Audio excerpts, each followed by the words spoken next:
This show is sponsored by BetterHelp. What's something you know makes you feel better that you aren't doing enough of?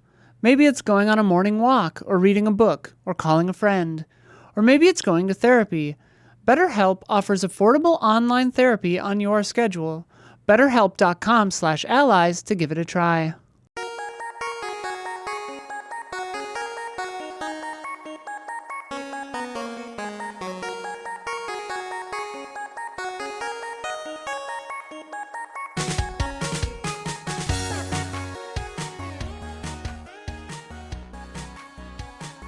Hello, welcome to the Easy Allies podcast. I'm Daniel Bloodworth, coming to you from Los Angeles, California. Before we've been wiped out by a hurricane or whatever. It's coming. Looking forward to it. It's coming. This week I'm joined by Brad Ellis. Howdy. Isla Hink. Hey, BW. Michael Damiani. How's it going? Huber is not here because it's his birthday. Happy birthday, Huber. Happy birthday, Huber. Birthday. And making Big it all 45. happen. The big 1-8. Making it all happen in the control room. We got Don Casanova. Hello. There he is. Friends, we are here to talk about some of the biggest headlines in video games this week. It is the calm before Gamescom. Ooh. But we do have a few KiwiCon. things. The game's calm. Yeah, the game's calm. We do have some things to chat about, though. THQ Nordic showed off a bunch of games last Friday. Heck yeah. Including a dark TMNT game in the works. Yeah. Gonna be cool. And a new South Park Yeah. for Damiani. Maybe. We'll Yeah, see. it's multiplayer. We'll see. Not an RPG, I guess. We also just got Sorry. those Yeah. Call of Duty details on Modern Warfare 3. And the Xbox 360 store is the next digital storefront on the chopping block. But before we get started, we must answer for the mistakes we made in last week's episode. Don, begin corrections music, please. Bloop. Great one. So this is a cool correction. For that Alien update in Dead by Daylight, the tunnel system and the control stations, they're not just on that one map.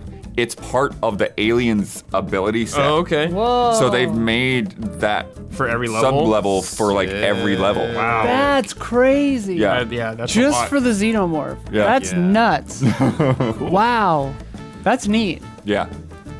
Okay, a couple quick Red Dead details.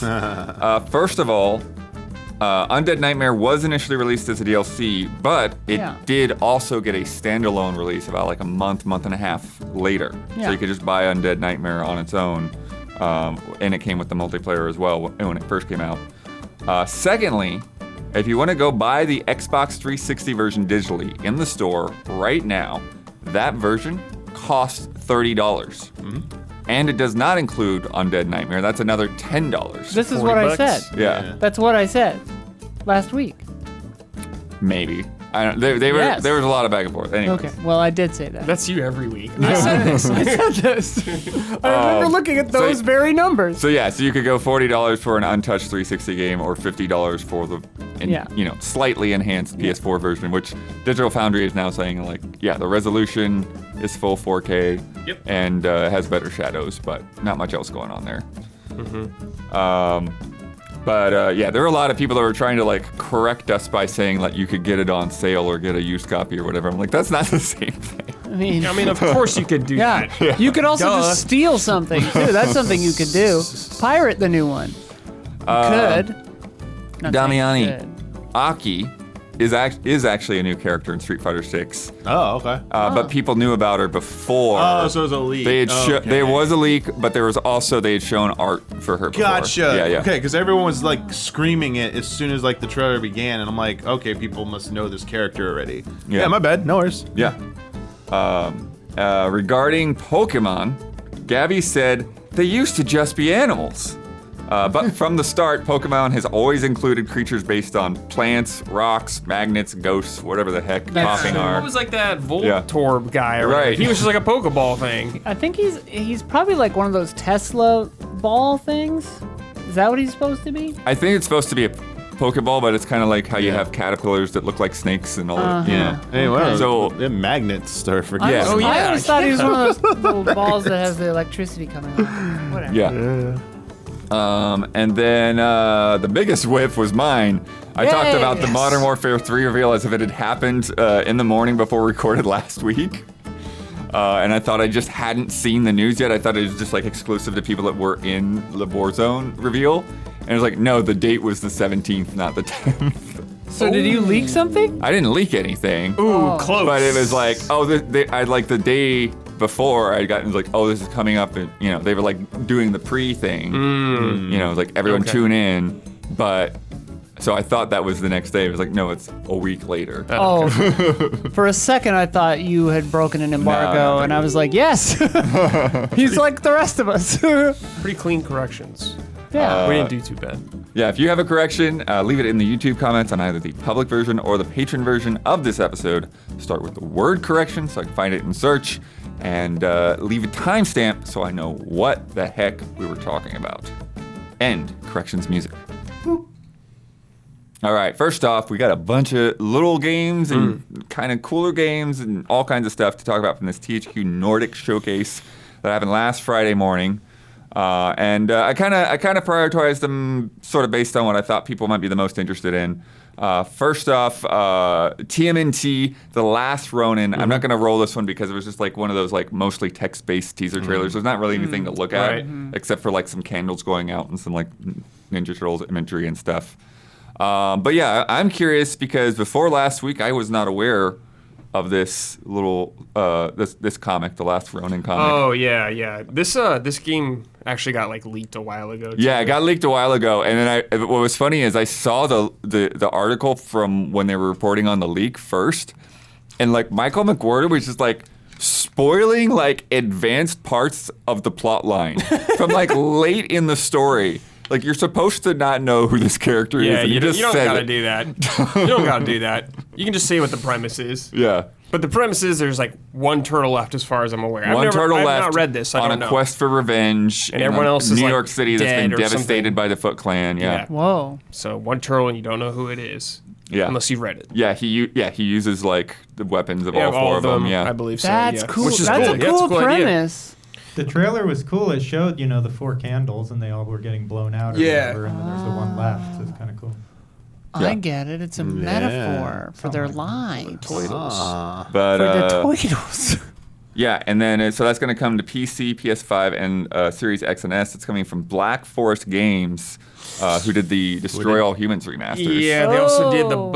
Busby game, I believe. Yeah, that's the thing is like people brought that up, but then I'm like, but the Destroy All Humans things were actually pretty good and had I like a think lot they're of right, but extra like content and that's stuff. that's yeah, but it's like you Don have a liked foundation it. for that. You have a frame of reference for that. You're not doing a completely new project. Sure. Not saying they're not going to do good work, Bloodworth, but I didn't see that name and being like, we're good, we're good. Right. So I was like, okay, It's like Could when be you see a dicey. bloober team, you're like, okay.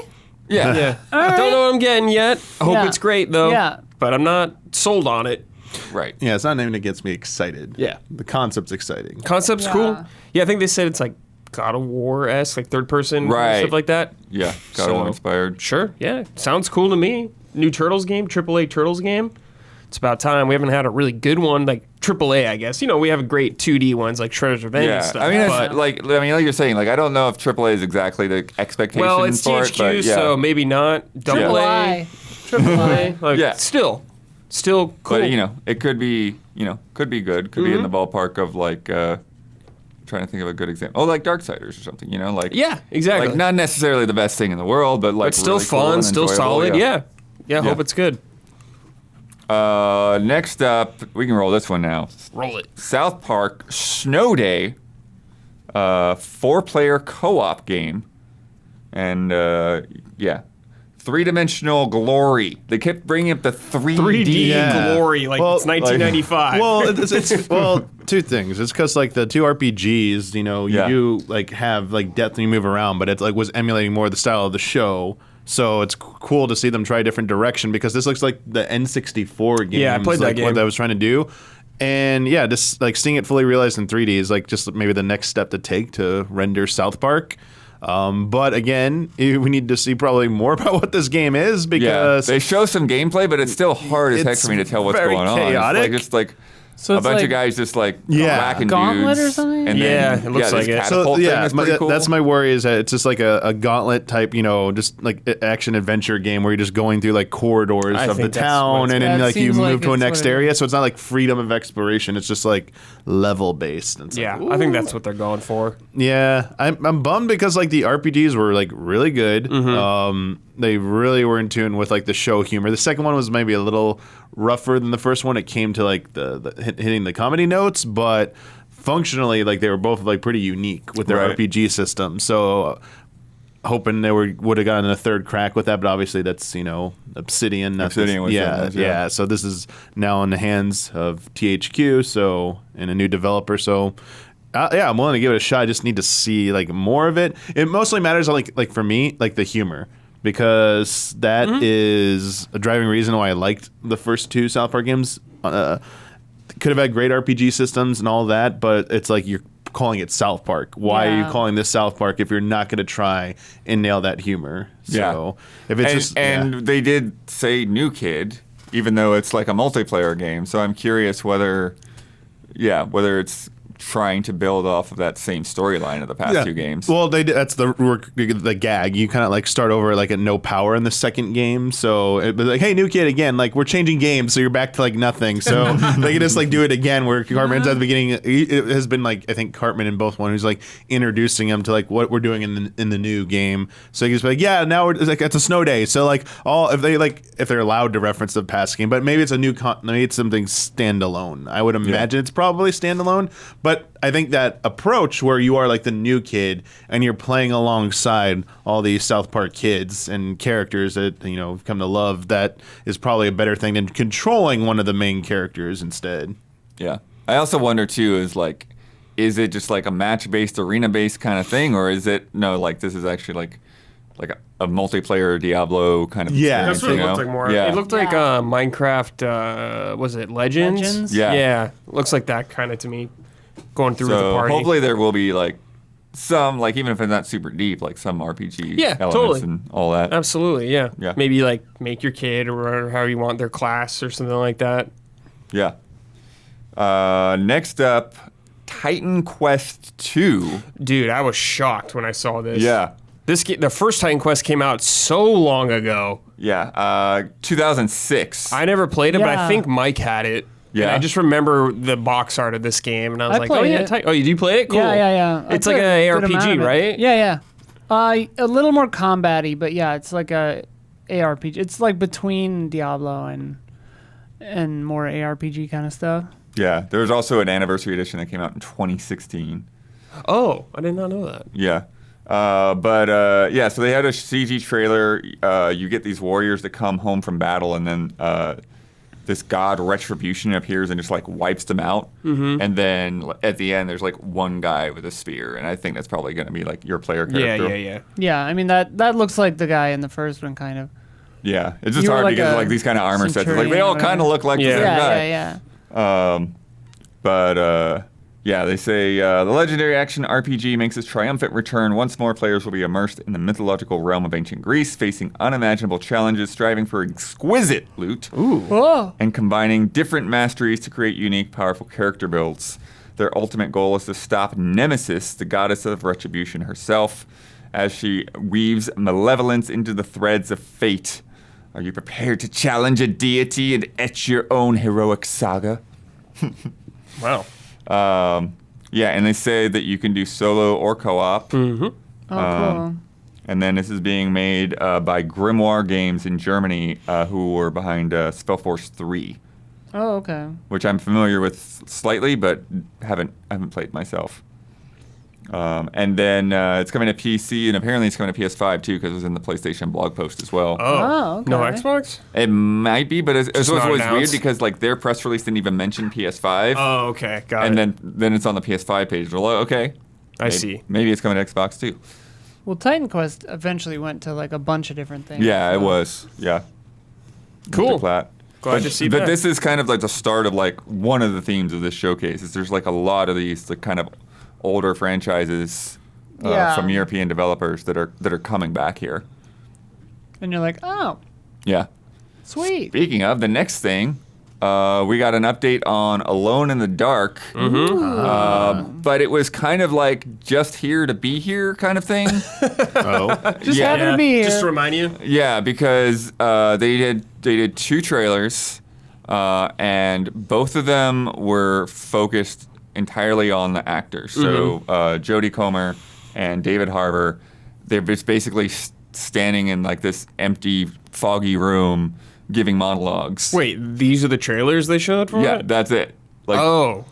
Why? you don't see any This is not environments. good. You don't This is see not any good. Yeah, I gameplay. would You say just, That's not a good idea. you just hear them pitching a monologue. it's like we already know they're in the game. Right. You So- probably would have been better off just showing the same trailer again for people that maybe didn't see it. They did. mean, well, they did tell people that the demo is still available. Okay. Yeah. Okay. It's hard without hearing it. Like, Well, that's hard with hearing it because it's one of these things where like there's like a vocal treatment where there's like some reverb and stuff yeah, to where I like remember it's very reverby. it gives you this impression that like what you're hearing and what you're watching doesn't really totally match up. yeah. So it was a little jarring that way. Sometimes games do internal monologue thing where it's like tin can, like spring reverb.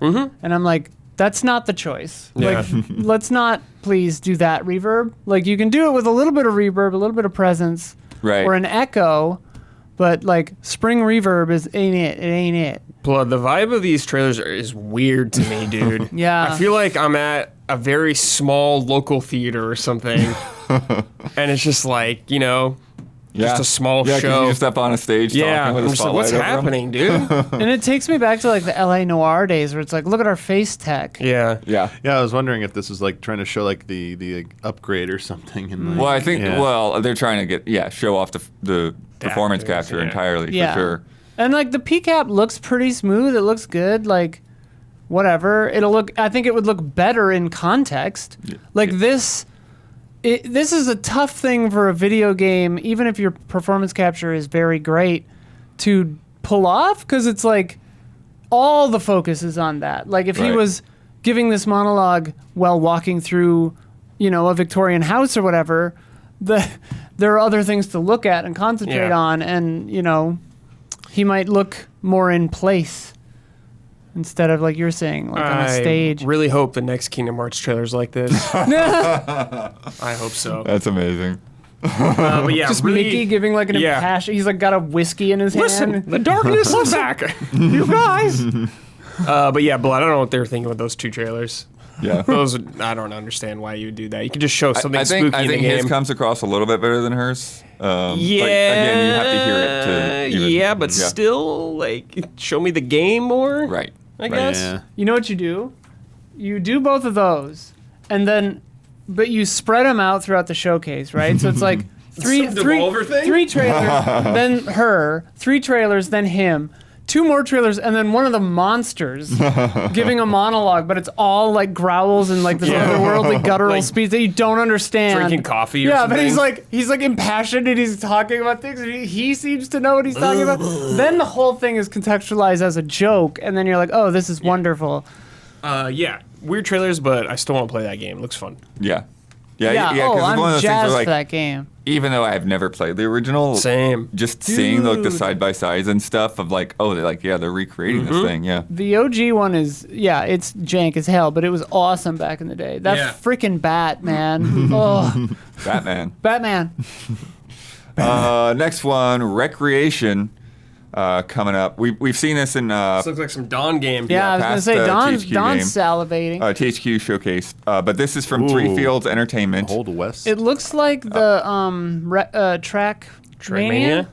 No, I mean it does look like Trackmania in some degree, but this is the guys who did Dangerous Driving, Dangerous Golf, Danger Zone. Originally, the team that was behind Burnout and the creation of Burnout. Look at it. This is some good looking track editor is track cool. editing. Yeah. Yeah, and so buildings. they kind of do like the conversational Oh, kind of cute. thing in here. And and the total Dawn bait, they talk about dinosaurs and jet skis in the same sentence. Wow. They know they're on. Dawn is salivating. Max Pander here. Yeah. Sometimes I wonder, honestly, if things are targeted like directly to like Huber or Don. Right. Yes. But yeah, so you create your crazy tracks and you can create them like with other people. That's why they showed like the different colors, like That's like sick. I didn't- multiplayer Wait, track co-op? creation. Yeah, map editing? Yeah. That's sick. Yeah, I think this trailer especially was so well done because there's like in any game where you have a track editor or anything like that, there's just like a lot of tiny little things that is very hard to describe shortly. And this trailer within a narrative of the people conversing, like did a really effective job at you seeing the whole scope of sort of what it is, how the editor works, which is really hard to kind of present in a minute or two. So the trailer looks sick as hell. I'm always like sometimes like a little bit nervous about when it's like this, there's a big crazy track you're building and it's like, yeah, there's a bunch of objects you can place, but also they're sort of not within a context of a world. I always kind of like it when it's really embedded within the world. But needless to say, this looks very fun, and the co-op design thing is like what we've all been always hoping for, the perfect version Yeah, of that. and there are shots where things are on the ground Yeah, too. and when Well, so and that's what I was going to towards the end, say. it really comes together. Yeah, I think. The structures all have supports. Yeah. And like I actually really like the side lighting that they have because it makes it feel like a carnival ride, kind of like it gives it that sort of a vibe. This stuff here at the end, yeah, there's some great stuff. Yeah, once you see the cars just falling apart and Yeah. stuff, yeah. Yeah, this looks Yeah. awesome. This looks really That's really, fun. really fun. Some of the real time nature of it, like you can be driving and still changing and editing stuff. Like it seems that- like an editor. Yeah, they've usually given that wants- impression a couple of times, so I think that might be the case. I mean, if you have multiplayer level editing, that would be super good. Like, that's what Yeah. I'm excited about is, like, let's say Don and I are making a track, and, like, I'm on the track testing things Right. while That's the he's dream. adjusting it, where I'm like, oh, no, like, bank it a little right more, Like, that's awesome. That would be so That is cool. cool. Yeah, that's always been the dream. I mean, that's what we're so hopeful for Mario Maker 2. Was Oh my something like God, that. yeah. Just being within the world and seeing the other person, the way they're manipulating their stuff too, and having that actually work. In a racing game, that's kind of amazing tech, actually, that Yeah. is working, so pretty excited. It does look a lot like that other game, though. What was it? Trackfest? Yeah, Trackmania. Oh, Trackmania. Trackmania? Sure. I think that's what we streamed. Isla and I streamed before that reminded some people of that. Maybe or something. For sure. But yeah, it's again really small team behind these things, but they've done a That looked great. they've done a pretty good job of just kind of like slightly next game is a little bit better, next game is a little bit better, and just kind of like reinvesting into their company, their projects. Next up, Outcast: A New Beginning, another one of these franchises from the PC. But 1999, I think, or something was the Whoa. first Outcast. Okay. Oh. Yeah, Yeah. and actually, the last time that they showed it, they had a 2 on there, and this time they just got rid of that 2. So it was Outcast 2: A New Beginning, and now it's just Outcast: A New Beginning. Okay. That's probably a smart move. Yeah, Just a reboot. How many people are going to remember Outcast? It gives me Tribes vibes. for sure. Like the jetpack and That this same kind era. of Yeah, there's a lot of kind jetpack stuff. setting. Dark Void. You got Cutter Slade is this guy's name. what? Cutter Slade. Cutter Slade. And like this a- is them making fun of towers here. Yeah, of course. So is it a little they say it's whimsical? not enough to climb, or to just climb every tower as you might do on Earth. And they show this crazy way the web of like how doing different quests kind of like has knock-on effects. Okay. Oh, okay. Yeah, I've That's got a description of it here somewhere. Each objective Whoa. cleared as part of the interconnected quest system in Outcast: A New Beginning brings the planet of Adelpha one step closer to safety. As you weaken the invading forces with strategic moves like destroying ammo convoys and master quests and challenges across the land, you'll win the support of the Talon people. Oh, so it's like Dying Light or whatever? Yeah, in a way. So they talk about the world changing around you and like, yeah, you see like things coming back to life and stuff as you're doing more quests and stuff in an area. All right. That seems cool.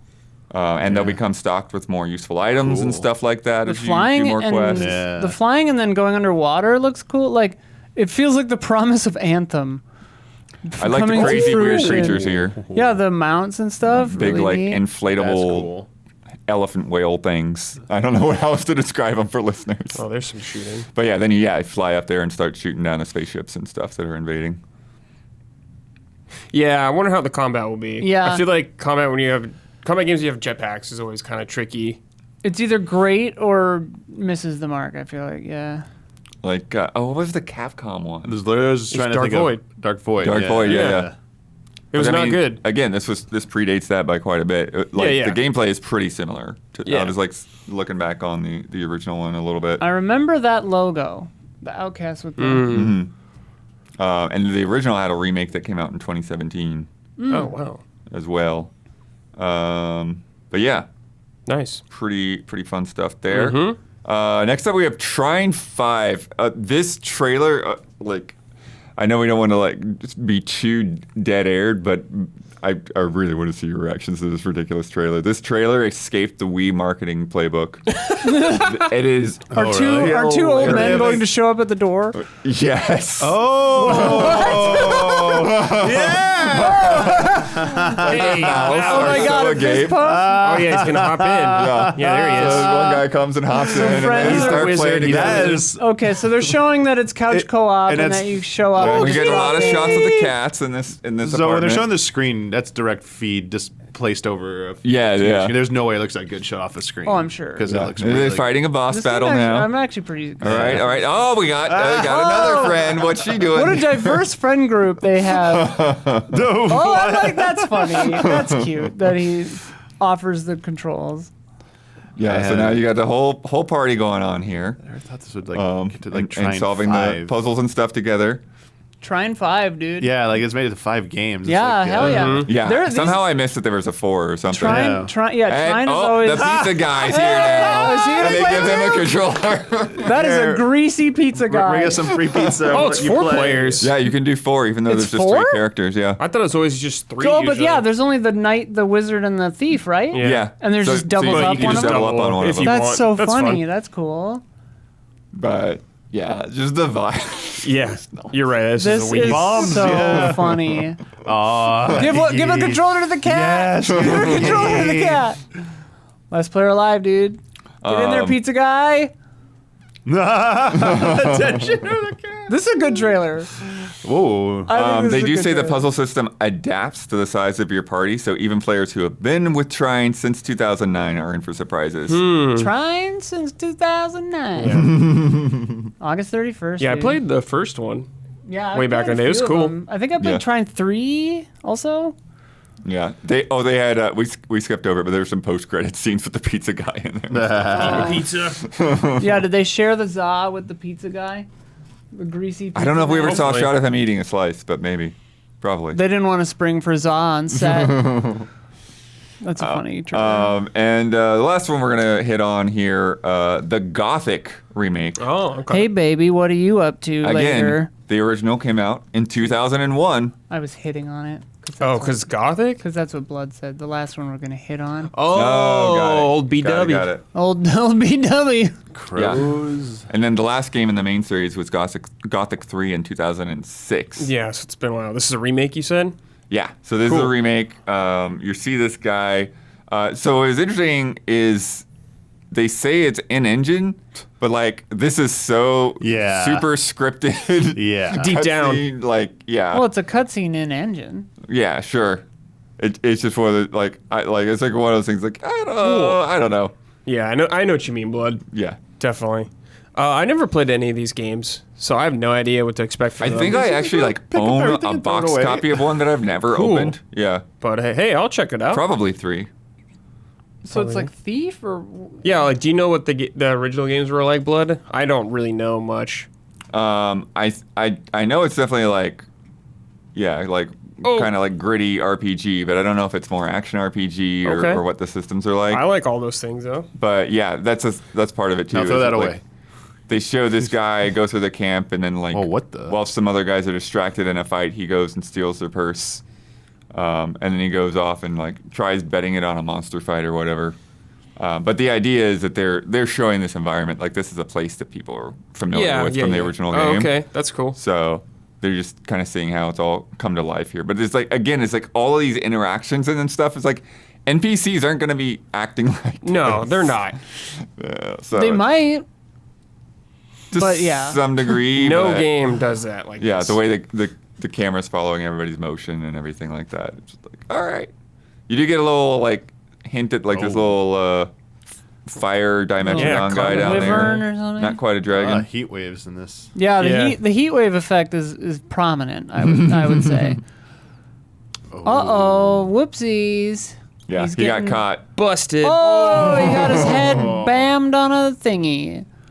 But yeah, I don't know. It's like I know this game has a good reputation. Mm-hmm. This trailer on its own doesn't Sure, yeah. it's really just do anything to sell a me. tech showcase. They yeah. should have put a pizza man in there, and I would. I should have put a pizza man. If, you if put a the pizza same man. greasy pizza man showed up in every one of these trailers, I would Yeah. have been like, hell yeah. But yeah, we'll be watching that one. Be checking that out. Yeah, and then ones that we're not hitting on are Space for Sale, Last Train Home, Tempest Rising, and the Way of the Hunters got another expansion. Okay. But yeah, what do you think? Nice job, THQ. Glad to see you out there putting out some Hell yeah. probably some decent games. So it's nice to see, like, I don't mean this is a slight anyway, but like AA budget kind of stuff more so. I know Yeah. they are owned by Embracer Group, so Right. but it's still nice to see THQ out there pumping out games. There's definitely a special place in my heart for like that mid-budget kind of like cozy kind Hell of yeah. experiences. Yeah, for sure. And bringing back just like all these different franchises. Yeah. Loved There's like IPs. so many. I mean, I loved Titan Yeah. Quest as a kid. Like Yeah. Yeah, it's action great. RPG vibes, like super into it. just kind of, especially like, yeah, I think that PC side of things, like, Which is great. don't necessarily Yeah. get this kind of attention. Yeah. And I didn't play any of those Yeah. games, so it's good for me. I'm stoked. Yeah. Next up, as I said, I got the date wrong last week, but today we did actually get this Modern Warfare 3 trailer reveal, as well as a bunch of details and stuff in here. Yeah, the trailer kind of shows this infiltration team going in from a submarine and then going through like this big fortress, and inside of the fortress there's Shadow like a Moses. silo and Yeah. all kinds of crazy stuff. And a cover of Don't Fear the Reaper is playing Of course it is. in very Call of Duty fashion. Yeah. Is it a little girl singing it? No. That's a horror game. Thing. They got some night vision stuff in there. And then at the very end, they show they cut to airplane where guys, like, it looks like kind of like a 3D printed gun or whatever. Oh. And then he gets the text message, no Russian. Oh, and then shit. he pulls the gun out on the plane. Okay. Oh. Which I shit. don't know for sure, but I know there was something in like the post-credits screen I think of the last Huber game, so I said don't know something if to me that about was that. that same scene. I think he told me something about that. Like, But yeah, yeah. it was teased. But one of the biggest things about this, you get a little bit of hints of here in the trailer, but you don't really get a presentation necessarily. But they are doing, well, for one, this is the first time in a long time that they've done like an actual sequel back to back. Like, Yeah, it's true. Usually they kind of like Do one in between. piggyback. Oh, like, yeah, that's you're you're like right. they off years. Some of these characters are from the previous. Yeah, Yeah, this yeah. is picking up directly from a Yeah, cliffhanger. yeah. Yeah. I didn't know it had a cliffhanger. Yeah, and then, but then the other thing is that for the first time, they're doing like more open-ended gameplay levels and stuff. To where the way they pitch it almost sounds like an immersive sim or something. Where it's like you can go in guns blazing, or you can go in full stealth. Yeah, that sounds appealing to me, Blood. They're even saying that like one of the guys that had like tested a level like 20 times. Oh. And he's like, oh okay. yeah, this is one of my favorite levels. And they asked him like, okay, what'd you think of the cave? And it's like, there's a cave. It's like So like actually like decent parts of it's like a Hitman game. Yeah. maybe. I mean, probably not as in depth, you know. Yeah. And not every level is like this. It's Just some. I think yeah. that's great. I'm really happy they're experimenting with stuff like that. Because when you pump out a franchise every single year, Yeah. Yeah. things get stale, and it's good to see them trying new stuff still. in Gene Park's piece, they also mentioned branching dialogue trees, which I'm curious about. Yeah, it's probably just flavor text. Yeah. Don't Yeah. get too complicated or you alienate your base. They say they vary and react to player decisions or even indecision. So I guess if you don't pick a choice, You see like the time bar go down. yeah. Yeah, maybe I someone will mean- get shot or something if you don't react in time. Yeah. Kind of thing. What does no Russian mean? It's Is that from just the old Modern Warfare. It's from the original Modern the Warfare 2. airport This level. is wake Yeah, it was a really big It was a controversial controversial level, yeah. Oh. I don't remember all the details off the top of my head. It was an a airport. long time ago. And you go in as like, you kill like civilians pretty much. Oh my Yeah, because God. you're like Yeah. deep undercover, Yeah, and it's like undercover. Yeah. do you go along with what these guys are Oh. doing to or not? Yeah. Wow. Okay. I'm trying to think. Oh, yeah. So another thing that came from the Xbox interview on Xbox Wire, they said open combat missions have optional vehicles and equipment defined, including armaments, which are basically the same thing as kill streaks in multiplayer. But it's like, okay, well, you're not getting a kill streak to get it, so we have to call it something else. Right, But basically those same abilities you can get in cool. the campaign this time around. Okay, interesting. Yeah. But yeah, here's the pitch for open combat missions. OCMs Oh, of course. are an exciting innovation to the Call of Duty campaign. Not only do these complement the cinematic missions you've come to expect, but they also provide you with numerous additional choices regarding your methods of mission completion. For example, if you prefer to use stealth techniques, you may wish to undertake an OCM with a lights-out approach using night vision goggles and suppressed weapons and complete your objectives without your adversaries knowing you were even there. However, if loud explosions and reckless abandon are part of your repertoire, strap extra armor plates onto your torso and hit those targets head on. It feels like something I would have read 10 years ago. Yeah. Would have been well, that's more what I'm saying. like- It's yeah, like it's the like- Deus Ex pitch, yeah. It's like, Yeah, it just depends how involved that kind of stuff is. I hope that they track the stats like Larian Studios does or whatever, where it's like, Oh, what for what percentage people of do? people go run and gun and what percentage go stealth? Like, I'm Yeah. honestly really curious. It's probably like half and half, but Or where does the stealth go wrong? Right. Where, Yeah, what's what- that point? Where people yeah, are like, who oops. notices the most players? Yeah.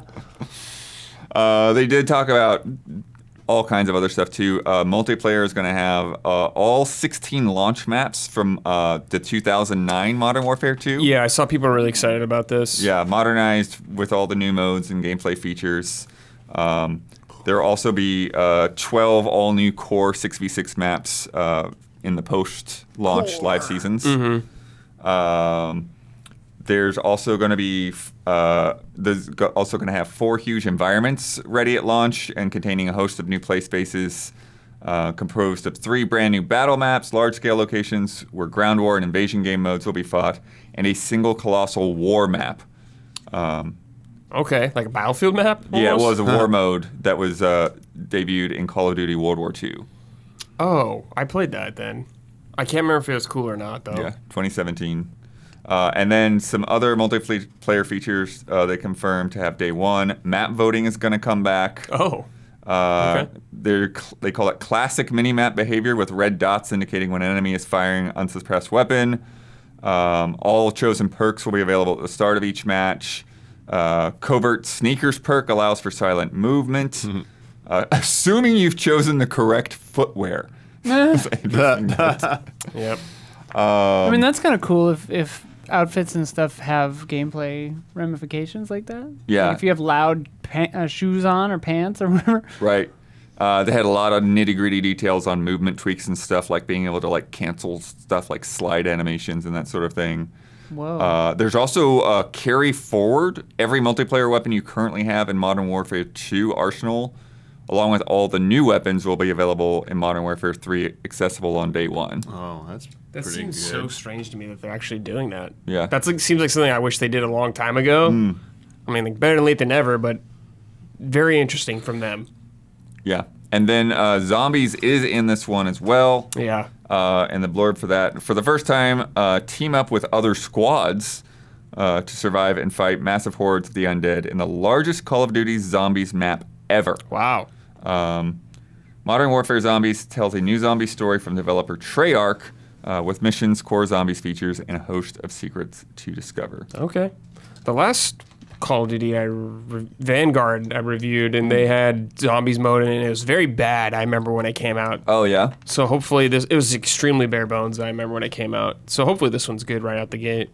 So did you play last year at all? Or? I played some of just like normal like deathmatch stuff, some of the modes like Mike and stuff, but I didn't play the campaign or anything like that. Yeah. But he thinks they're good. So Yeah. Cool. It's one of those things where I'm just starting to realize it's like I knew that I hadn't played Call of Duty in a while, but now I'm realizing it's been a long time since I've actually played Call of Duty. Yeah. I never have the urge to play Call of Duty, so it's hard for me to do it, except for when I did for work essentially. But Right. I think the last one I played was when they introduced woman and dog. Ghost, I believe that's Ghost, right? Yeah, that one will kick you out of it. I do wonder if that's part of it too, if it was just like a generational shift. Maybe. when I kind of stopped. I would have stopped for good probably after Modern Warfare 2 because I was like, that's enough. Yeah. My golden age with Call of Duty was just Call of Duty 2 back in the day, but a lot of people did for the Modern Warfare games.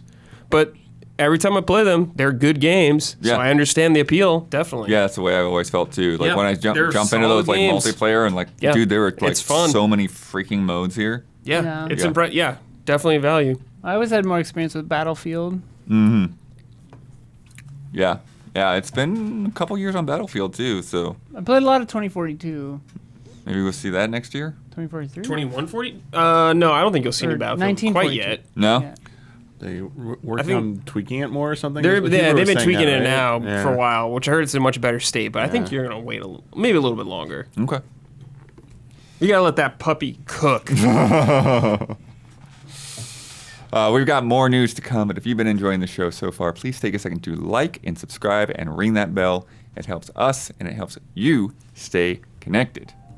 And now, a word from our sponsors. You hear that sound?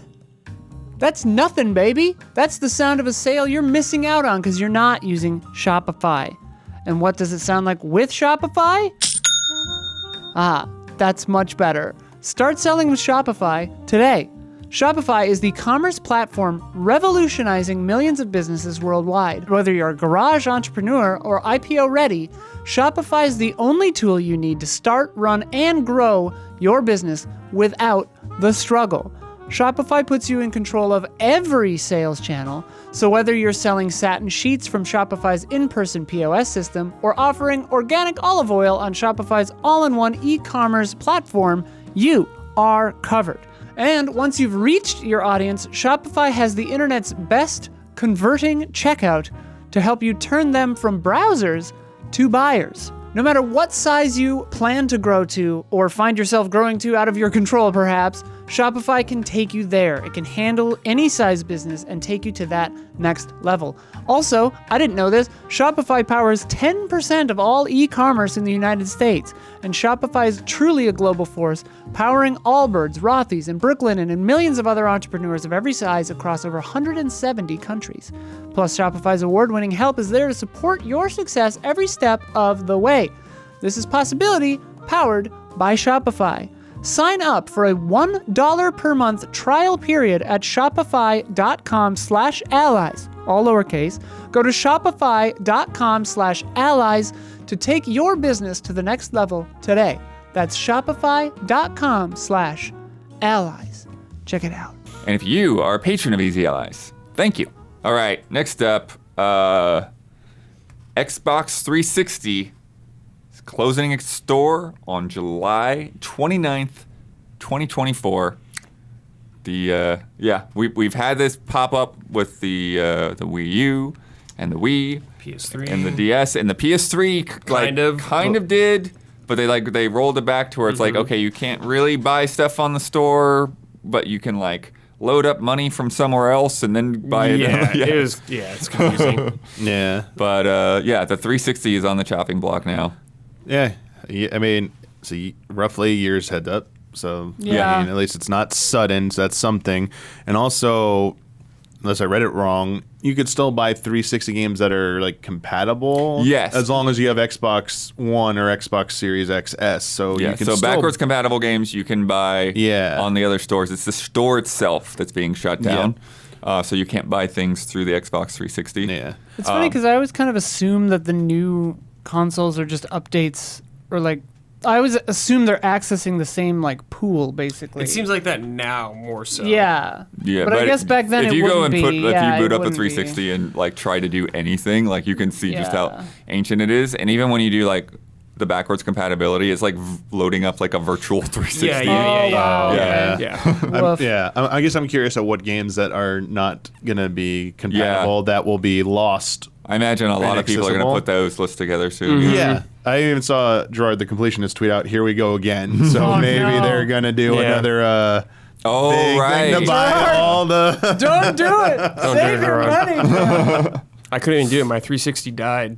Oh, Oh, no. yeah. The red ring. Oh. That was like the second time I got it. And I was just like, all right, We're done. Yeah. It's a We're sign. out. Yeah, we're done. That's a good point because I'm curious, like, what their policies will be with re-downloading anything. Like, will Right. that Re-downloads Yeah. are still going to keep. Okay, good. Just like even with like the Wii, I think you can still re-download. Yeah, because But- there's some games that have already been delisted, so like, Right. you know, they can't even get them now. It doesn't matter. But like an X-Men arcade game and the Simpsons arcade game, like, Oh, you just right. can't get those anymore. Yeah. So if you like that, I'm also worried about that at some point whenever they Yeah, like, when that will happen. Yeah. But I think, from what we learned when this stuff was going around with the PS3 in particular, is a lot of this has to do with it's the payment systems. It's the software architecture for how they Yeah. process credit cards and all of that kind of Yeah, thing. the Right. PS3, And it- PSN was bad. And here's kind of a shocker. The one of the first things that they led with when they gave this notice was that 18 years since the Xbox 360 launched. Just letting you know. yeah, Letting you know. Oh boy. So when you say that it's like, yeah, maybe it's about time. oh yeah, It's crazy that you can still download all the things that you've purchased, though, because that means that they're keeping some semblance of that. Those servers are still running. They're still paying for all of that stuff. Yeah, it just They just must don't be have that risk of Yeah, people hacking the- in and getting credit card data Yeah, and that exactly. kind of thing. Yeah. So I feel like I wonder if it's not even that much of a cost saving thing. It's just like I'm sure it is, but if they're still running all those servers and stuff, they're not shutting it down completely. Yeah. Well, I think the backwards compatibility for Xbox helps on that front It as well. absolutely does, Yeah. Because, if they ever did go and, get the rights to some game that like the only reason it couldn't be emulated now was because of, some like GoldenEye situation or something. Like, all right, here's another backwards Right. compatible game. And it's like Get Dark and they're Sky still in they're there. still there on the servers. Get the Skittles license to come through. Put it on modern stuff. Well, that was GameCube, so Oh, yeah, I don't right. think that was 360. But the 360 was like the first console of that generation, so it's interesting. It's kind of It the was. last one to Let it go. deal with this. First Yeah. one in, last one out. yeah. Such a long time with that Xbox Live Arcade. Like so many of those games, like those are the ones I'm the most curious about. Right, because yeah. Many of those that Geometry can't be brought Wars. forward. It's like those were digital only. Did they ever find a home somewhere else? So I know, I would imagine a decent amount of them did, but yeah, it'll be very like I just want to be shocked at like which one. Oh, that's gated there forever and it's gonna be gone. Oh, might want to go get that. Right. So you can still add like funds right now. Like is that? Yeah, they Like, it's said not, that because this, Nintendo always has like the funds dates where they shut those off. they didn't seem to Okay. give like a timeline for how that. They just said it's closing on the July 29th, 2024. So I think it's all going to be like a one and done kind of thing. Sorry that I don't know this answer, but funds added on any like on Xbox Series XS or Xbox One. Would those currently work on the 360? Is it one currency right now? Do we know? I don't know if it really. I don't know off the top of my head if like it Okay, works like that. because I could see like or that's if you why just they, like buy a game. I could see why they wouldn't disallow adding funds because there's like at a certain point, oh well, you can't spend them on the 360 store, but they go forward to Right. they're still a part of your Xbox account, so just go spend them on the other platforms and buy stuff there. Yeah. Yeah. I was Whereas trying to remember Nintendo, how they it don't do worked that. back then. Yeah, Nintendo does not had not been doing that, so you could not bring those funds up to a certain point. I think you for a little while now you've been able to do that. Another weird thing that's tied to this, again, probably something to do with authentication or whatever. Related to this change, the Microsoft Movies and TV app will no longer function on Xbox 360, Okay. which means TV and movie content will no longer be viewable on your Xbox 360 after July 29th, 2024. But that content will still be available on Windows 10 or current Xboxes. Gotcha. Interesting. I wonder if that includes the DVD app or not. Because that Oh. was like you had to download a separate thing, if I recall, on Xbox. What about Yeah. the HD DVD If it's Yeah. just- add-on? Oh, HD right. DVD support. Yeah, what about that? Is that going to be? Yeah. I'm curious if Can I that. still watch those? I need my Well, I mean, I'm pretty sure you can hook that drive up to your PC and still use it that Yeah, way. So, but- like, I don't think it needs to be tied to the. No. Unless I'm wrong. It's not the same, yeah. though. But yeah, end of an era there. Yeah. Yeah, I mean, what do you think with this stuff? Is it just inevitable? There's not really a way to get Yes. around it? Yeah, it's inevitable. For old hardware, yeah. Hopefully going forward, it seems like everything will work. Like digitally backwards compatible will work on newer platforms every time, hopefully, because that's what we're seeing now with PlayStation 4 and up and like Xbox One and up. So hopefully that'll continue. But yes, things will continue to go away as we What get kind further of away. video connection did the 360 have? It was HDMI. It was HDMI? Yeah, you could do Okay. component as well, but it had HDMI. Yeah. out. Yeah, because it had both, right? Yeah, it had all three. I wonder if there'll be like any last minute pushes to get some of those games like certified to be brought like to be backwards compatible that maybe haven't. Obviously, I'm going to assume a few are just licensing issues. Yeah. But if there's maybe anything else that like maybe we see if this could work. Didn't they and say iron it like out. a year or two ago or 3 years Yeah, ago that they ended the program they've basically. Yeah. made everything backwards compatible that they could? Yeah, but I mean, times change. I mean, change, like Phil. Well, if the person, The if lies the of team, Phil. if it's a third party game, they come forward like, we think we found a way to do this. Can like we revisit this or something? I don't know. Right. Like when you put a deadline on something, sometimes people get a little bit more urgent and take it seriously. Yeah. Like, oh, maybe we should. We were close, but we just gave up. Maybe we'll try again and see if we can do this. But I feel like just in general, Microsoft has probably done the best of the big three with the legacy support. So Yeah. I think this isn't going to get as much of like a it's definitely pushback. better than Stadia telling people that Yeah. it's ceasing to exist right before people release Yeah. their games. Yeah. Yeah, I feel like they put so much effort into the legacy support for this that the common arguments of like, oh, this is the pitfalls of all digital feature, like there'll still be people who point to this, that like even despite Microsoft's like huge efforts to do this, some games will potentially start to be lost or harder to access. But I mean, as Brad pointed out, it seems like this company's doing a better job now, and Microsoft seems to would probably want to keep doing as much as they can to preserve that going forward. That like it'll just be easier and easier to do that. Like it was just like a transitional generation, first generation HD, first one with like everyone being largely online, having online shops and having online purchases, becoming a Yeah. traditional thing. So.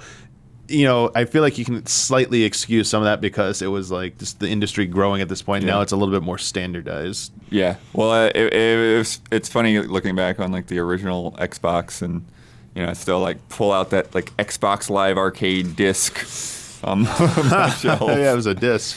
Which I think had like Miss Pac-Man or something on it. I forget Sweet. exactly what was on it. It's awesome. I remember there's a scuffed version of the Discs of Tron arcade game on the Xbox Arcade. Nice.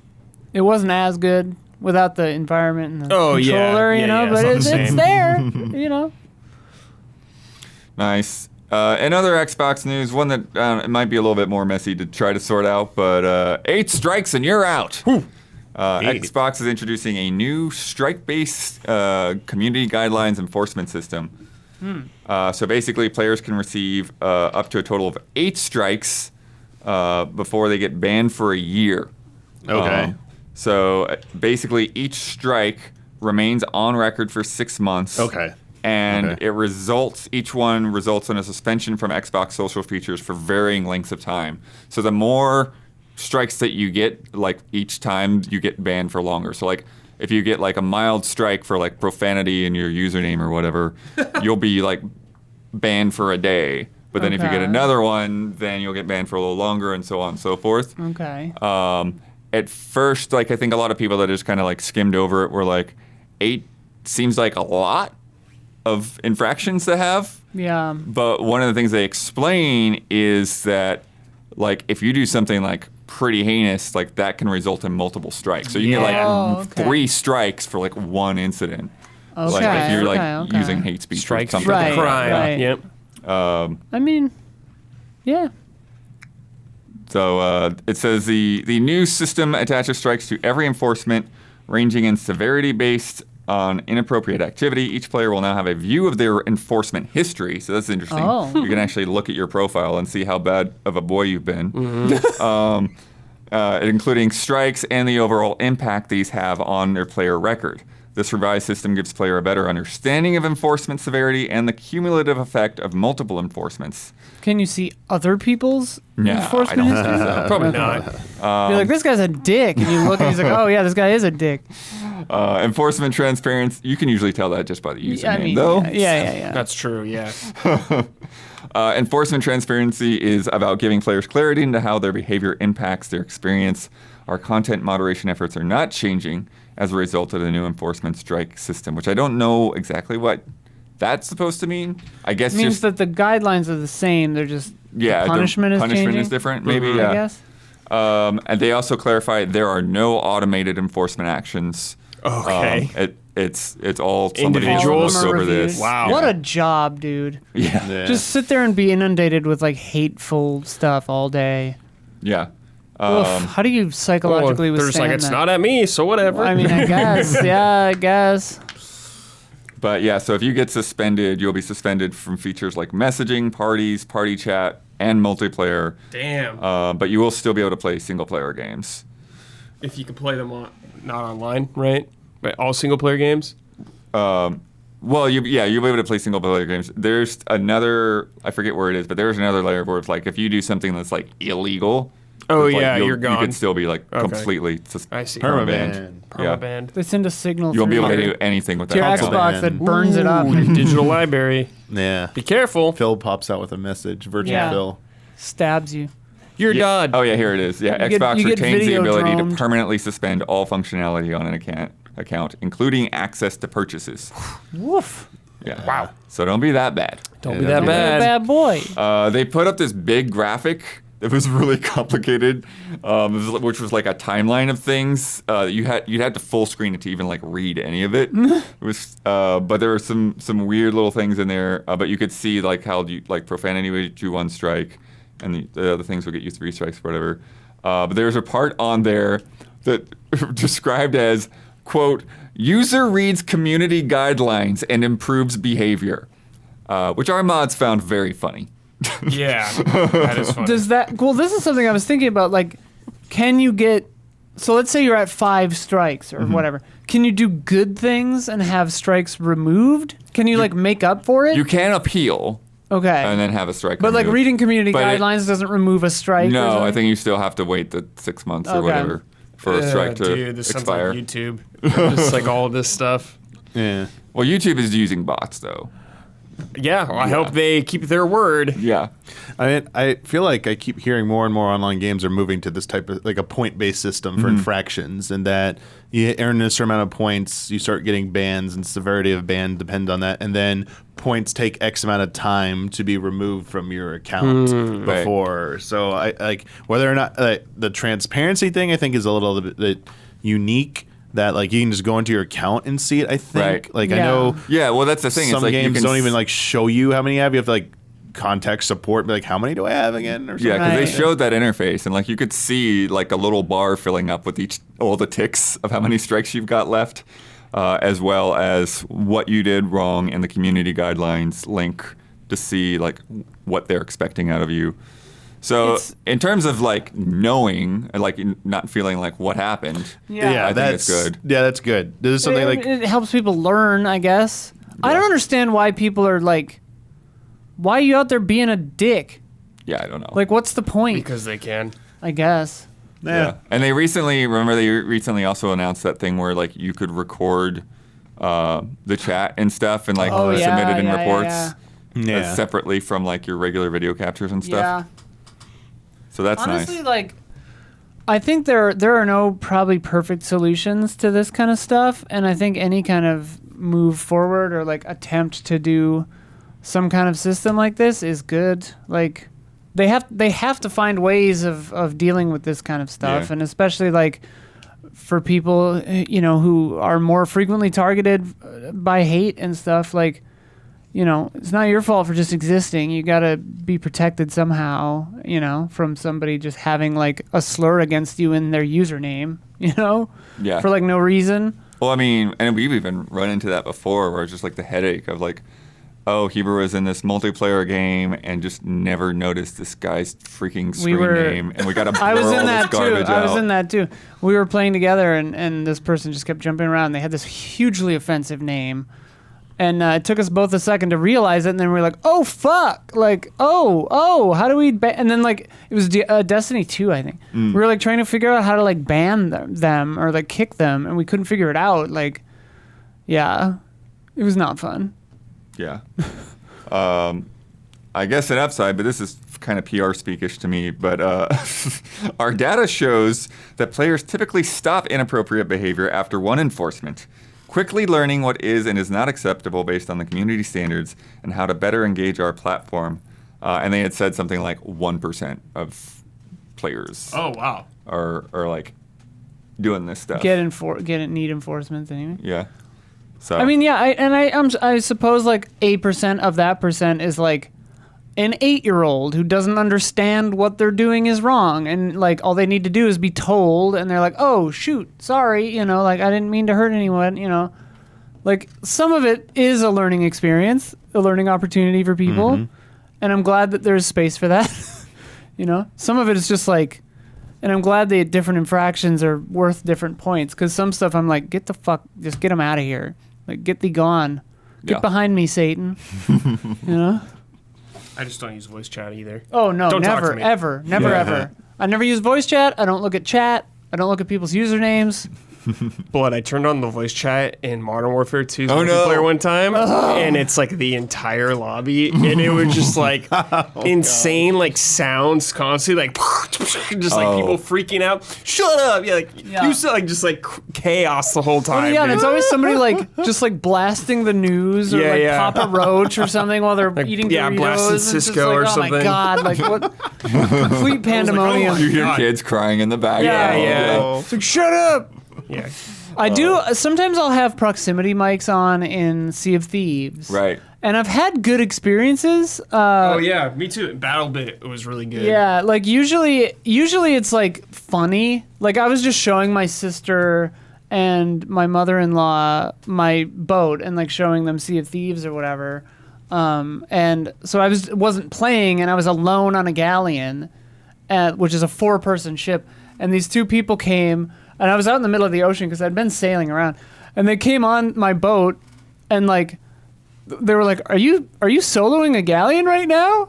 And I didn't have voice on, so I was just like, and then the guy was like, "Why?" And then I was just playing music for them, and one guy was dancing around, and then the other guy just kept killing me, and then he was like, "I don't know why he's doing that. He's not very nice." And then so they started sinking my ship and then blasted fireworks as they sailed away. It was pretty funny.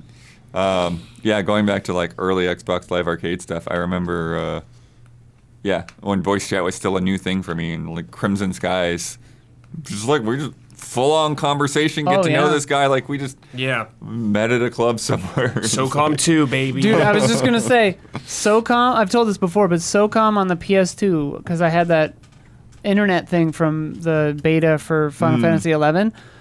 We were playing SOCOM, and this little kid I think he was from Kansas. He was like 12. He was a tactical genius. He was like giving orders to the team. We won every time. I was like, just do what the kid says. This is great. Yeah. Well, the other good thing too, I think, like with the system in place, is like they can look at feedback. They can look and see how things are going, and like if you have the tools there, and it's just about, it's like, okay, more strikes or less strikes or increase the value of this thing or that thing, then hopefully it'll improve. Also this week, following its Steam launch, Overwatch 2 has become one of the worst rated Steam games of all time. Yes. Sure it has. Yeah, probably. However, it also appears that the majority of those votes driving those reviews come from Chinese players who have been frustrated that at the partnership that fell apart between NetEase and Activision, which has left them without being able to play the game I see. on a national server Any Blizzard game. or get access to their accounts. Yep. Yeah. It's the first time They can't play it at all. They can't. Well, they can play it by like VPNs and getting onto global service, but that introduces their lag, original Chinese accounts they can't access. Oh, that right now. sucks. This is the first time they could vent in an official capacity. Yeah, So. because Blizzard games usually aren't on Steam, and they don't have these robust review things on Battle.net. So, just unleash. Yeah. They did point out, though, that there are a lot of unhappy people from around the world. Yeah, of course. Oh, I mean, Of Overwatch course. 2 has not been well received generally, but Yeah, there's way worse games on Steam. I'll There's- tell you that. we just played one. Way worse. Yeah. I mean, that sucks that they Yep. can't play it. Yeah. Hi-Fi Rush is celebrating 3 million players. Fuck yeah. Cool. Obviously That game rules. on Game Pass, but still pretty I great. mean, still. Yeah. Assassin's Creed Mirage is launching a week early on October 5th. Good. And Alan Wake 2 is launching 10 days later on October 27th. Good. Yeah, probably good. They're Good getting for out of both. the way of Mario and Spider-Man. Yes. yeah, Good idea. yeah, smart moves. Good idea. Smart all moves. around. Yep. All around. God. It's just so funny to see like the release calendar just scatter. Yeah. You go that way, I'll go this way. I love it, It's blood. like a giant AOE. Run! Yeah, right. It's like, they- Spider-Man AOE. They did with Baldur's Gate too on PC. Yeah, yeah. It's like good if it's like The if you're gonna get cataclysmic- cannibalized and the game's ready to go. Yeah. It's the cataclysmic wave of content AOE that they're like getting out of there. I like as we've been sitting here and doing this podcast, it keeps hitting me in waves where I'm just like, oh my god, yeah, Liza P is coming out. Oh my god, yeah, Armored Core is. Oh, like I just keep remembering games I'm actually interested in that are coming out in like 3 weeks apart from each other. Yeah. So many. This is the craziest many. year ever. For real. Sea of Starfield. Sea of Starfield. Are those the same day now? Not the same day, but pretty close. Yeah. Because like close. Starfield Early Access was like the 31st, which I first. totally forgot the about. first, I think. Yeah, something like that. Yeah. But Sea of Stars is like the 29th, Yeah. I think. They're like a day yeah. or two apart. Whoopsie. Yeah. Whoopsie. And everyone's still going to be playing Baldur's Gate. Yeah. I Before mean- those come out. I am still loving Baldur's Gate, and I'm not even in Baldur's Gate. Yeah. And I'm 40 something hours in, 36 hours in. PC Gamer's review was like Bonkers. 160 hours. Ugh. I'm snacking on it, dude. I love it. That DLC for Teenage Mutant Ninja Turtles Shredder's Revenge, Dimension Shell Shock, finally got a date. August 31st. This Oh month. my god. Okay. Smell you later. Well, you can probably do that in like a sitting. Yeah. True. Great group stream. Yeah. Yeah, I'm really curious how replayable it ends Yeah, up being. true. After the Streets of Rage one. Steven Totillo did the digging. Remember that partner Yeah. Embracer group that just like atomic bombed their The $2 entire billion strategy, Yeah, the that $2 billion destroyed the whole deal that was company, lost. yeah. He found out who it was. It was Saudi government funded Savvy Games. Whoa. And we knew the terms Was that of the for deal. sure, or was that still alleged? But that part is for sure. Okay. That's Wow. pretty for like it not officially confirmed, Right. but Pretty much. that's solid. But yeah, so the way the deal was going to work, it's not that they would have invested because they already have invested in Embracer Group. Mm-hmm. It's that they were going to be putting $2 billion of funding into like all of these games that were going to be developed and published and stuff like that. Cash infusion. Yeah. Yeah. Yeah. That's crazy. So Savvy Games was established using Saudi Arabia's Public Investment Fund, which has also been involved in controversial investments in companies like Nintendo and Take-Two, NEA. And so, like, a lot of people have been like, oh, not comfortable with all Capcom. this. Yeah. Yep. Yeah. Yeah, they're getting in everywhere. I'm surprised they're getting into gaming at all. They bought some esports teams or something like that, too, Yeah, I think. yeah, They spent a lot on They spent- esports, Yeah, actually. they're which- spending billions upon Yeah. billions. Yeah.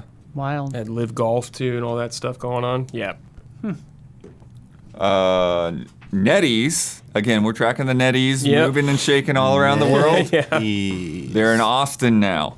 Interesting. They've established another new studio with veteran game developers. T-0 Entertainment in Austin, Texas is being led by Rich Vogel, who was the leader of Sony Online, BioWare, and Bethesda Studios in Austin, and also worked on games such as Ultima Online, Star Wars Galaxies, and Star Wars The Old Republic. They are developing a new online multiplayer-focused third-person action title set in a sci-fi universe. Okay. All right. Third person action. I mean, that sounds like so many games. Yeah. But, okay. Yeah, it's like one of those things. You got a lot of words put together, but then I'm still not sure. Like, is it an MMO or Right. not? I don't. Probably, but Yeah, probably Yeah. something like that along those lines. yeah. But like, Makes sense on their if history. you get one that's even like moderately successful. Oh, yeah. Like DC Universe Online That's just announced what, another uh, update this week. That's what Yeah. Sony's hoping for Like- with those live service things they're making. Yeah. Just need to get like one or two. Yep. All right. It's time for love and respect.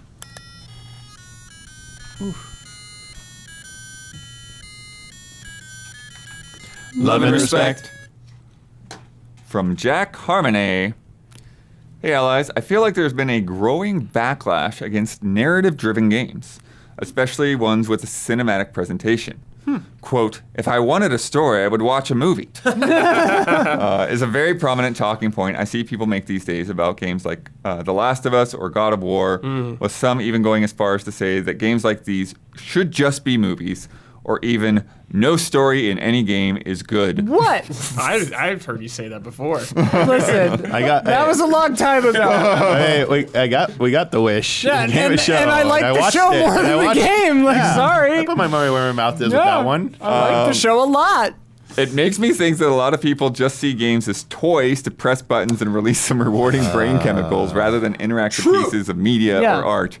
I mean, that's all of the human experience if you boil it down so far. Why do you guys think this backlash has grown in recent years? It baffles me that these people can't comprehend that interacting, even with a heavily scripted narrative, can provide an experience that just a movie would not be able to. I think that it's like when people say that, they don't mean they don't want story in games. I think that they want the story in the game to be told to them differently than a game might be doing it. You know, because like people like stories in games. They like to be involved, and they like to like Spider-Man. People aren't whining about that in Spider-Man. It's just because of certain presentation styles might not align with what they wanted in that experience. I think Spider-Man maybe? might fit into the people that I'm sure. make this Okay. complaint, but yeah. Well, whatever. But like, I think that it's more about like they want to be controlling things while story is unfolding instead of just sitting there while a scene is happening. You know. Yeah, I don't know. Maybe. I kind of think Isla's onto something really big there. I think it has to do with a lot of people is like a huge portion of the playing audience is like very limited on time, right? Maybe they only do have a couple hours in the evening to play or whatever, and like when a game is just, even if it has a great story, is taking the control part of it is very satisfying. So like if you're getting a story and you're not being able to control in any way, maybe that's half an hour of story or something, and you're going, well, frustrated with it in that sense, but so it's probably just styles of the narrative presentation, because if it's being great stories being presented while you're interacting, it's like, who's going to complain? The thing that's annoying about it is like when people say like, oh, this shouldn't be not my Final Fantasy, or like this should just be a TV show. It's like, not everything has to be for you. Like maybe this just isn't the thing. There are 800,000 other things that came out in 2023 in the last week that you could play instead of playing this TV show. Yeah. Like if you don't like it, just stop playing it. There's no pressure. Get a refund if you can. Stop playing it. Who cares? What do you guys think? Yeah, I mean, I think there is definitely a thing of people just like, well, playing a game, I just want to play the game, kind of thing like that. And if they have to watch a cutscene for more than a minute, they like just lose track and just start going on their phone, because that's just what people are nowadays. Yeah. So I think a lot of people do that. And yeah, I mean, I don't blame some people. Like, I love Metal Gear Solid 4. I love that game. There are long-ass cutscenes in that game. Hour-long cutscenes. Long-ass cutscenes in the game. And I get why some people don't do that. But yeah, it's just like, there's so many factors. Is the story even appealing to the person who's playing? Maybe Right. if they're into the story, they're willing to put up with different methods of storytelling they wouldn't normally be, or something like that. Right. There's a whole bunch of different factors to it. But yes, definitely story is like a thing that people like to dunk on. I guess if it's story of you watching a cutscene. Yeah, I think more than anything, for most types of games, story can get in the way of the game part of Right. a video game. Yeah. Obviously, there are like visual novels. There are like story-driven experiences that do unique interactive elements. That is what it's about. Yeah. But the one I continuously will cite to the end of time is do not give a shit about story in a 2D style Metroidvania game. I don't need any story in that, because there are numerous examples where like there's bare bones narrative. I just need a premise. I just need to know my objectives, and let me go. Let me explore. Let me figure out like it's the environment and the atmosphere, and that's like it's pacing. It feels like I'm getting immersed, and that's what it's about to me. Yeah. It's about immersion. Yeah. Immersion doesn't always mean deep story. I have nothing against deep story in games, and I like some games that do have like a stronger narrative to them. It's just the balancing act of knowing when to give your player story, when you know they're probably going to be invested and want to know more about the story, versus how long are you keeping them from like playing something that like that was the good part, and you kind of like take that away from them. So it's like a delicate balancing act, I feel like, with a lot of games. The ones that I complain about are the ones where, like, man, you just dropped like a 40-minute cutscene on me, and what did I learn? What did I learn from this? Did it need to be 40 minutes? And man, we were like doing this great sequence, and it's like I'm like ready for the next thing. Can like we just get to that? And yeah, it's just everyone has a different preference, and that's when it comes to a lot of different types of games. For me, I just sometimes like I don't really need to know the story for this, or I'll go back and play it again. Like if it's like a short enough game, like you know what, I'm having so much fun with this game's premise.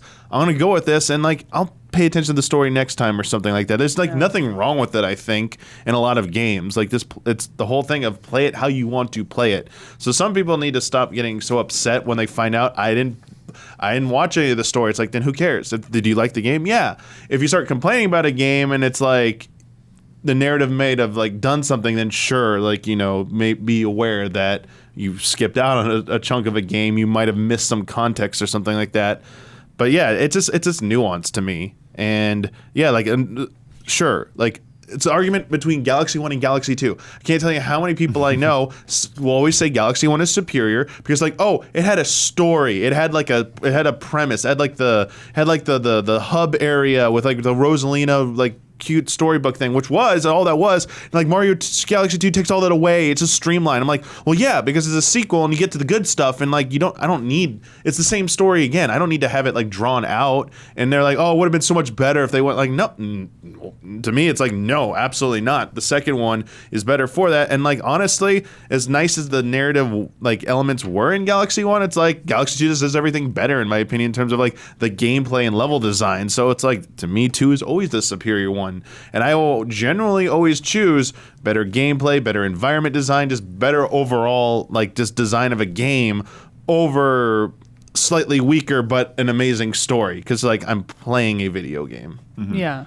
I mean, like, yeah, my preference is always like lore-based stuff like a Souls or a Outer Wilds or whatever, where it's like you find all the scraps in this vibey, cryptic, weird nightmare and you just kind of put them together. That said, I'm loving Baldur's Gate 3, and that's, you know, deep, crunchy RPG, CRPG stuff, and a shitload of story, and a lot of voice acting, and a lot of reading, and a lot of stuff. But one funny or interesting element there is you're not locked into the pacing. If you finish reading the sentence, you can spacebar, and it'll start the next one, right? Mm-hmm. Whereas Last of Us or God of War or whatever they mentioned, you know, you're seeing the cutscene, and if you skip it, you skip it. You know, yeah, maybe. Yeah. Like, even in Baldur's Gate, like you can skip part of a cutscene, and the animation will just go to the next part. You know, and you're at the next part of it. So it's like they're still letting you control the pace, so you never feel like you're being held captive, like your time is being robbed by their storytelling choices. You can control that still, and maybe that's what people prefer in a game, because it's like they don't want to feel the passage of time. Maybe. I think, yeah, because to me, I think what Damiani said about pacing is really a big part of it. And, and that can, different people can take that different ways, right? But like when I see something, you know, like we're saying, like something like a God of War, or like a Spider-Man or something, that's like, it's well presented, it's well shot, there's like a lot of, you know, expressiveness and just like everything that's happening on screen, like that stuff doesn't usually bother me. It's more of like, okay, my character is right there, and I feel like I could control them, but no, we're gonna like just stop and just have like a wave of VO come over you, or you do the like walk 5 feet and then like interrupt you, cut to a cut scene without even like it just takes the control away from me like out of nowhere. Like, oh, okay, thanks. I don't love when they take the control away from me, when the camera does something I don't want it to do. Like that's when I get a little irked. Like it doesn't make me well, sometimes it does, but like that's when I'm like, I don't know. Or like when you get the games that are like they want to explain like the systems, but not just the systems, but like all of the lore behind the systems before you do the thing, and I'm like, I get it. Like I got it before you started explaining it. Stop explaining it to me. Yeah, and like, what better way to learn than by doing, you know? Yeah. And obviously that doesn't apply to everything, like, you know, a House of Ashes or whatever. Like, obviously I'm here to just push a button every 5 minutes, and I'm loving it, you know? But yeah. And another thing I don't think every game needs to do, the ones that do this, and maybe it was like Lord of the Rings Fellowship of the Ring film was the first one to be guilty to popularize this, but you don't need a long sequence of exposition or text at the beginning giving you context to a world with all these unique terms and names and stuff. It's like, let the person get into the game, slowly explain that stuff. Like, don't just drop. They don't just do a lore dump on people. Right. Like, I mean, hate tutorials can be that way too. That's what I'm sorry, yeah. what are you talking about? The tutorials. I was like, exactly. Like, I hate times when they drop it on too thick. It's like, minimum's better at first, and then Well, and it shows a lack of confidence in your own world building. Like, Yeah. if you have solid world building, it speaks for itself. You don't need to have a narrator be like, "This is called the Grarblarks." Every From Software game does that. Yeah, but it's like a 2-minute thing, and I it's know, all but there's still nonsense. no, it's story, it's No, context yeah. for the world. But you don't know what any of it means until later when you're like, "Oh, that's neato." you piece it together. I mean, maybe Yeah. it's like Lord of the Rings is just like more context for it, because people would probably be lost so hard. well, at that. like they had to do it, but like that, I didn't qualify that. To me, Lord of the Rings, they maybe could have done it a different way, but like it was a little bit more necessary for that because Damiani just said Lord of the Rings is terrible, Brad. He hates Did I the say Lord it? of the Rings. Watch those extended Did I cuts. say that? No, yeah. You got upset when I said I didn't Yeah, I watch did. the extended cuts recently. People backed me up. You're like, what? I love the Extended extended only. editions, man. No, I love that stuff. But like, not everyone can pull that off. I know. Or has Yeah. a thing when you pointed out Metal Gear Solid 4, I want to say it's kind of relevant to this too, is that sometimes people know what they're getting into because they're already Right. invested. So Yeah. you can get away with more of this stuff because people want those payoffs. Lord of the Rings, like some people are like, yes, I can see it on screen. Give me all that, like that beginning opening sequence that explains the history of the world or the ages and stuff and like what the hell was going on, because now I understand the stakes, how serious this one ring was, how serious Sauron was, and oh shit, like the world almost ended one time. This is bad. Whereas like Metal Gear Solid 4, same thing. It's like, dude, I want these like payoffs. I want these Right. like long interactions with these characters I've known for years. But like first entry in a new IP, it's like, don't do that. Like don't lore dump Right. on me. It's like, not yet. You can do Well, this in the that's why- sequel or something, or down in a few hours from now. That's why I don't understand people being mad at Last of Us 2 or God of War 2 or whatever. It's like, how do you not know what you're getting into? Yeah. How do you not know that this is the game you bought? Yeah. Like Atlas Fallen, sure, we didn't know there was going to be just a bunch of talking that they don't let you move during. Like that's not great. But we didn't know what we were in for, so we can be annoyed by it. But it's like if you're buying Last of Us 2, it's like you know what the fuck Last of Us 2 is. Right? Right. But yeah, the slow walk is definitely a pet peeve. Yeah. I And hate it when the then, camera like takes And then the itself somewhere else. worst, it maybe it's getting better, but it still hops up now and then. Is that I'm going through the world and somebody's telling me about something, and then I somehow just cross the invisible Oh, yeah. tripwire Yep. of here's Yep. this other dialogue that needs to play here. That needs to happen. Yeah, and it's like time this out, There's guys. no way for me to go back and listen to what you were Yeah. gonna finish saying. Well, Also, audio logs that are like Viewfinder did this and it really bothered me. Like the gramophone with the audio log, and it's like I'm vaguely interested in this, but not enough to stand here and listen to it. Like, let me keep hearing it over there. Like, don't make it distance based. Yeah. Aye. Hey, but some games do give you the dialogue log, so you could like go Yeah. back and replay audio stuff Yeah. like that. Like Yeah. Persona does that. Some more recent The Fire Emblem games do dialogue? that. Yeah, the dialogue. Yeah. Baldur's Gate 3 does that.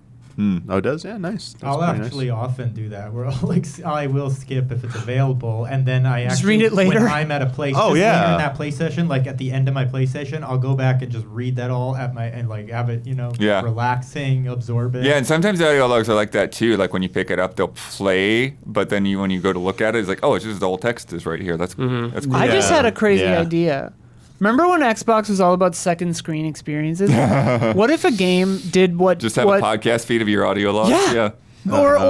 Or it like kicks the story to it's like Destiny Grimoire but done interestingly, where it's like the companion app like updates you on lore chunks and like story elements that are like side stuff that you don't really need, but it's like on your commute in, if you're on the train or whatever, you read about like this character's backstory that you wouldn't have Right. otherwise seen. That could be interesting, but it Yeah. only unlocks. It's like active time lore, but it unlocks on your phone app as you hit Yeah. those parts of the game. Yeah. Could be interesting. also hate when there's too much shit going on gameplay wise, and they're trying to dump story on Oh my you. God. Ace Combat? Yep. Don't talk to me while I'm fighting something. Yeah. Slow down. And there's no way to there is no log, so you can't hear it again. It's like what? If I'm like fighting a boss, I'm not hearing what the NPCs are saying to me. Like I just am not. Ace Combat. There's all this political craziness going on, and I'm like, I'm just trying to get to this guy's tail. That's why I feel like the end of Metal Gear Solid 2, it feels like that was on purpose though. Like there's all this heady shit going on, Yeah. but you're like fighting and you can't parse any of it. But like I think that was on purpose, you know? It's like part of the Right. satire. I don't know. From Shy Ambar. Hi, allies. This will be a little messy as I am emotional. Sorry. I just want to say thanks for everything. This will be my last submission for the near future because of some financial problems, and with $2, it becomes very scary. I've been a fan of GT I've been a fan from the GT times. I found my old laptop, and when I press G in Chrome, it still auto-completes it to game trailers in Gmail like today. There was a time that you were the only media content I paid for. I will still be a loyal viewer, but now as a commoner.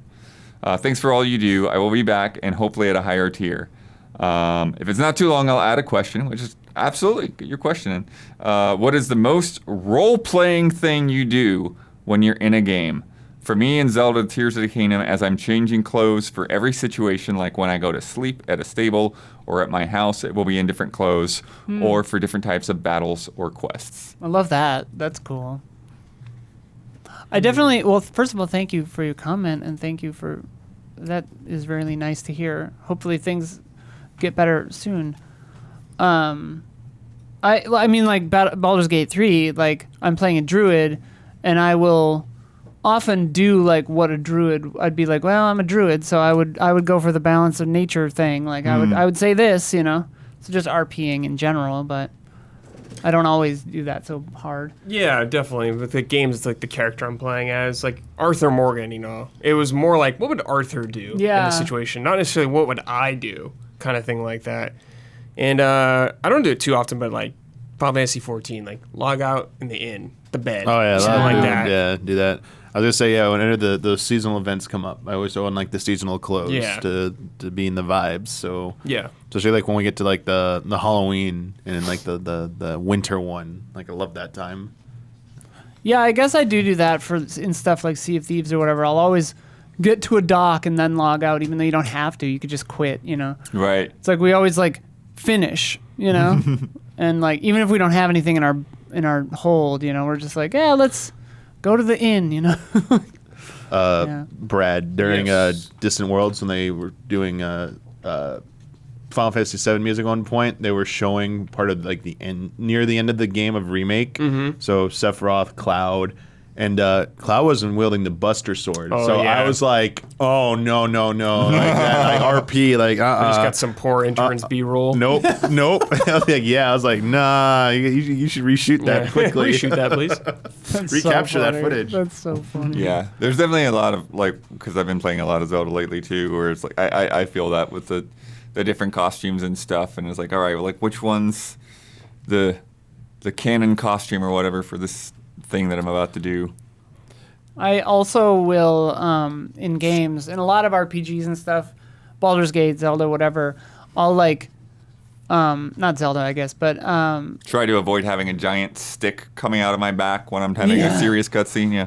I'll like heal an NPC or like feed an NPC. Like if an NPC in Baldur's Gate got like hurt during combat or something, I'll heal them after just to be like, I'm a good person. I'm gonna help you out, you know, Nice. that kind of stuff. And I murder anyone who owns a slave in every CRPG ever. So that's an RPG thing I do. Okay. From Unexpected Enemy, Matthew Weckel. Howdy, allies. With a new 3D Mario game imminent, whether released for Nintendo's next hardware or a cross-gen game, what are your expectations now that the new mainline 2D Mario game, Super Mario Wonder, has been revealed to be a more creative twist on the new Super Mario Bros. Formula? Do we still think that we're getting an Odyssey 2, something completely brand new, or something more like a fully realized iteration on Bowser's Fury? Yeah, I'd like to know their sources, that they know this is imminent. Yeah. Yeah, I know. It's like, Imminent. oh, wow, Okay. okay. I think they're thinking on the September Direct or something. It's like, who knows if it'll be announced there. Imminent in a cosmic scale. Yeah, like within a year. In Nintendo Nintendo terms, scale. a year is Yeah. like eminent. Yeah. There you go. Yeah. Personally, I hope it is iterative on Bowser's Fury, because that concept for a 3D Mario game seems really good. The fact that like you can have the choice, the freedom to go between different like kind of like areas / obstacle course like environments, and as you complete them, it builds out the rest of the world in a certain direction, and that has a lot of possibilities. Because what would like an open world Mario game be? Like, is there even such a thing? And it's like, this is not quite open world, because like the world's very small first, but it keeps iterating on itself. And I'm Yeah. like, that's kind of it's kind of like the Banjo-Kazooie / ukulele style of like the levels evolve. It's taking that in like an instance, but now applying it to like just the general world, so it's like it's seamless. And I'm like, that's a pretty good iteration right there, and I'd like to see them try their hand on a full-blown game like that, with a proper development time. I could definitely see where like each level is like an open field kind of concept like that, like open world mini thing. I'm always like thrilled because like who had Mario Drug Trip on their bingo card, like who could have seen that coming? So I do love to be surprised by what weird stuff they do, and Odyssey was no exception. Like possessing a T-Rex, didn't see that coming, but I could definitely see Odyssey, because it's basically a spaceship. I could see Odyssey being Odyssey, but then having Galaxy type stuff in it, where it's like the possession and the gravity and the Bowser's Fury style worlds, like each planet. Like maybe there's an open world stuff, and then it's a hub to different little levels. Like I could see them kind of combining all of them really successfully. I think it could just be bonkers, and you call it Mario Universe. Yeah. The Bowser's Fury did need better theming, so they can go with it that. did. Yeah. I will say real quick, what I think is likely is that whatever it is, I think it'll be unique. I don't think it's going to be an Odyssey 2. No, I don't think it's it'll going be to be brand new. I don't think it's going to Yeah. be Galaxy 3 or Super Mario 3D World 2. I think it'll be something new. Yeah, I agree. I think it'll definitely continue on with some of those ideas, Yeah. but Yeah, and I think even though it's Wonder is the 2D game or whatever, I still think they will probably give it close to a year before the 3D game comes out. probably. I don't think they're gonna put them too close together. I mean, if And they've got Switch the 2 Peach game, hits too. holiday 2024, that might be. Or a video game starring Princess Peach, Right. whatever it's called. Untitled Princess, yeah. I mean, I assume it's just gonna be a launch game for Switch 2 or whatever it is. So whenever that comes out, I guess, Yeah. then we'll know. What if secret back half of Mario Wonder is he does some really crazy drugs and it goes 3D? It is 3D. Yeah. Yeah. That'd be insane. Like, that would be sick. Let's play a game. Ah! From Jack Grossman.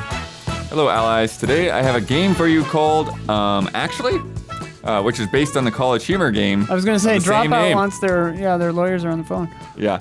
The way actually works is that I have given 6 statements about video games that have something incorrect in them. Oh, okay. It's up to the panel to buzz in and correct me on what is wrong. Do we have to start with, actually, it's blah, blah? Yeah. Okay. There's 2 rules. One, you must say actually before you make your correction. Okay. If you don't say it, you don't get the point. And 2, you can buzz in at any time to make your correction, because it's more important to be right than to let someone finish their statement. Okay. So I'm gonna put your names down here, and We should start a controversy drama about that. Game rules that you have to let the person finish asking the question versus being interrupted. Oh, yeah. Which is the correct way for a contestant. Which is the better format. We'll make that a question on Mysterious Monsters. There you go. And see if someone interrupts him to answer it. all right. First statement. One of the main focal points of the Xenoblade franchise are the worlds they take place in. In Xenoblade Chronicles, the game takes place in a world consisting of 2 ginormous dead titans, the Bionis and Mechonis. In Xenoblade Chronicles 2, the world of Altaria is inhabited by large living titans who act as different nations. And the world of Xenoblade Chronicles 3, Ionios, is an island which contains remixed areas from the 2 previous games plus new areas. Actually, ginormous isn't a word. Actually, it's the third thing. Damn, I played it. Yeah, like, I don't know what Last the one? part, like the. I haven't. Can you say it again? Is it that they're not called worlds? Actually. Well, they got. I'll be transparent. It's Bionis and Mechonis were right. I don't remember 2's world's names right, so that could have been it. 3, the thing is an island though. I don't remember. Like, it's a circular world, like, and there's like a gaping hole. Well, the Future Connected explains why.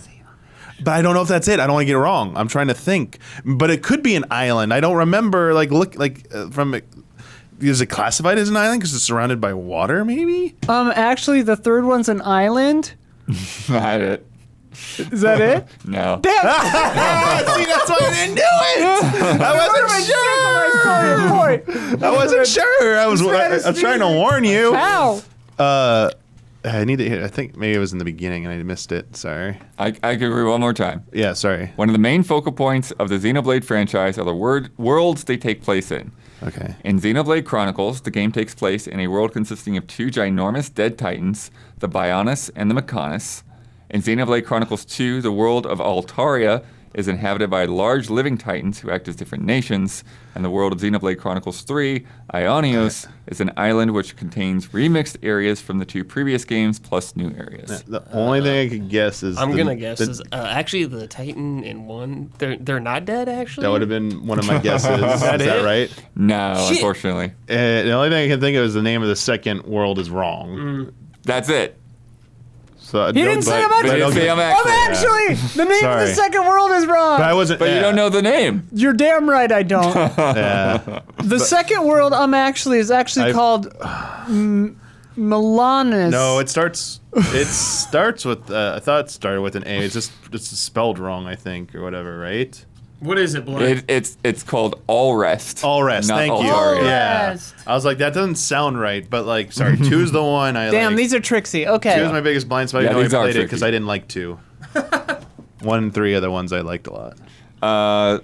Second one, in the Yakuza series, the hard-hitting main stories are contrasted by the light-hearted minigames that each game provides. There's a huge variety in the minigames, ranging from standard minigames like baseball, golf, tennis, and fishing, to extremely outlandish minigames like street racing in a taxi, owning a snack business, hunting, frying noodles, hosting a cabaret club, slot car racing, and performing a comedy routine. Actually, you don't hunt? Actually, is it the comedy routine? Neither one of you got it. Damn it!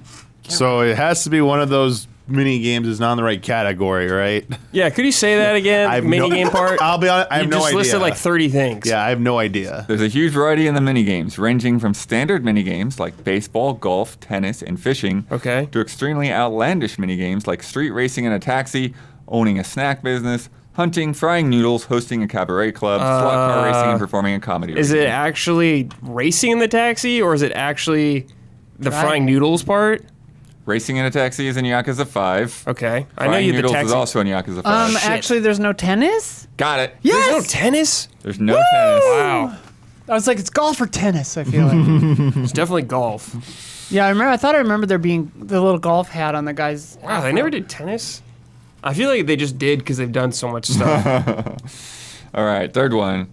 It's obvious that regions in newer Pokemon generations are based on real-life places, like how Paldea is based on Spain and Alola is based on Hawaii. But the regions in the first few Pokemon regions were also based on real-life places, specifically regions of Japan. Kanto is based on the Kanto region, Johto is based off the Kansai region, Hoenn is the Kyushu region, Sinnoh is the Hokkaido region, and Unova is based specifically on Tokyo and its surrounding It's areas. one of those, and I have no idea. Good luck. Actually, I'm the out of fourth this. one's wrong. The The fourth of the last ones of the original games. Okay, what does that mean though? It's just not the right name. Unova? not- No, yeah. Unova is the right name. No, I don't know. I You just mean guessed. based on the wrong region? I guessed randomly.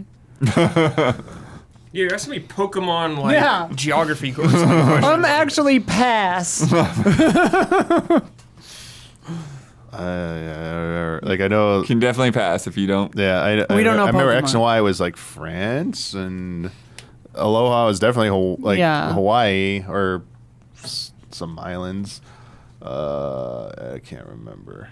I know those regions that you named were like based on one of those ones in the last set is 100% wrong. I just don't know which. Like It's one of the last 4 are wrong. Yeah, it's Unova. It's not based on Tokyo or Japan at all. It's based on New York City. That's Wait, it was okay. the last one then? Yeah. That's what I said. That's why I said to You didn't clarify. say what it I said was. You I thought you needed, said the you second needed to one. clarify. Do we have to know? Yes. You have to I'm clarify.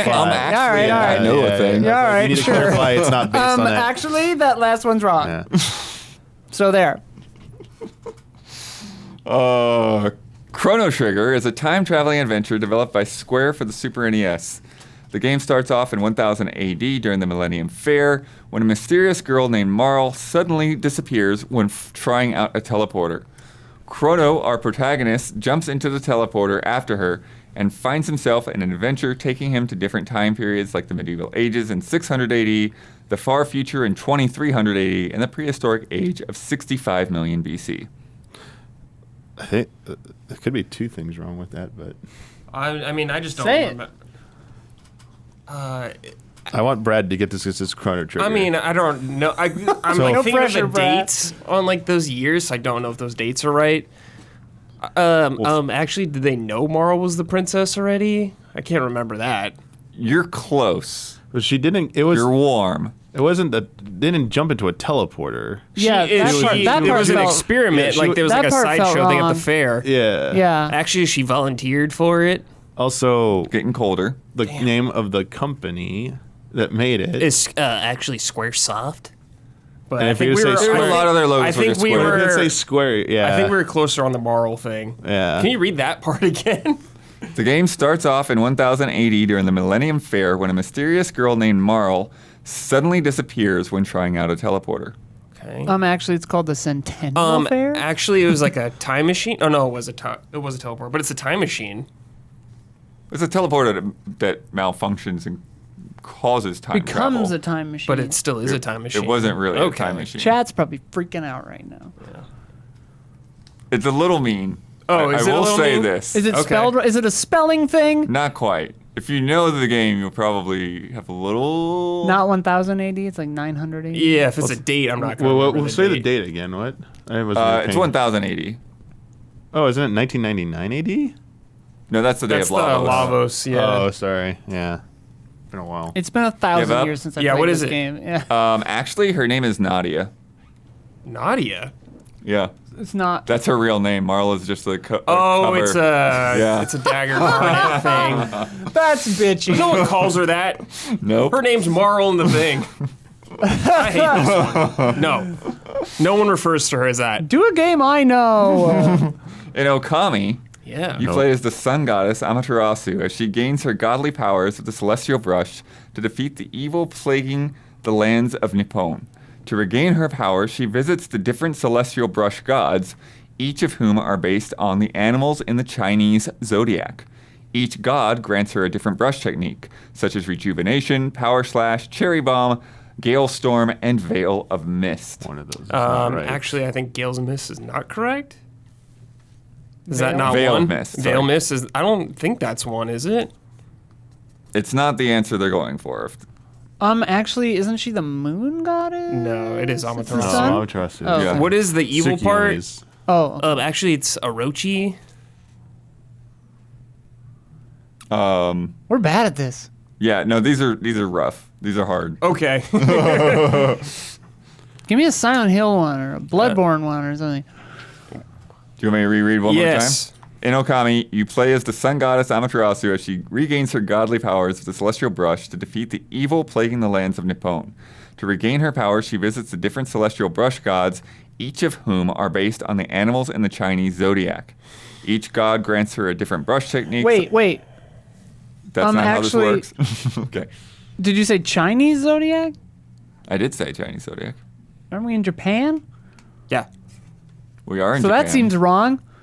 I'll give it to you. I would say like one of Not them's every not. god is Yeah, based not on the every one of them Chinese is. Yeah. Kabegame, who is a cat, is not an animal in the Chinese zodiac. Dude, come on, man. Are you throwing like the most insane questions at us right now? I mean, actually is like really, really specific. Yeah. Nerdy shit. Last one. After the... Let me get water. Poor boy, Okay, dude. oh Couldn't my even God. handle it. Oh my god. boy. Yikes. I've been having to get water. All right. After the success of Portal, Valve Okay. wanted to create a sequel that was just as innovative, which led to a prototype called F-Stop. In F-Stop, the player used a camera to store objects in photographs. They could then place the object back down at a different place with different sizes and could have different properties depending on the context.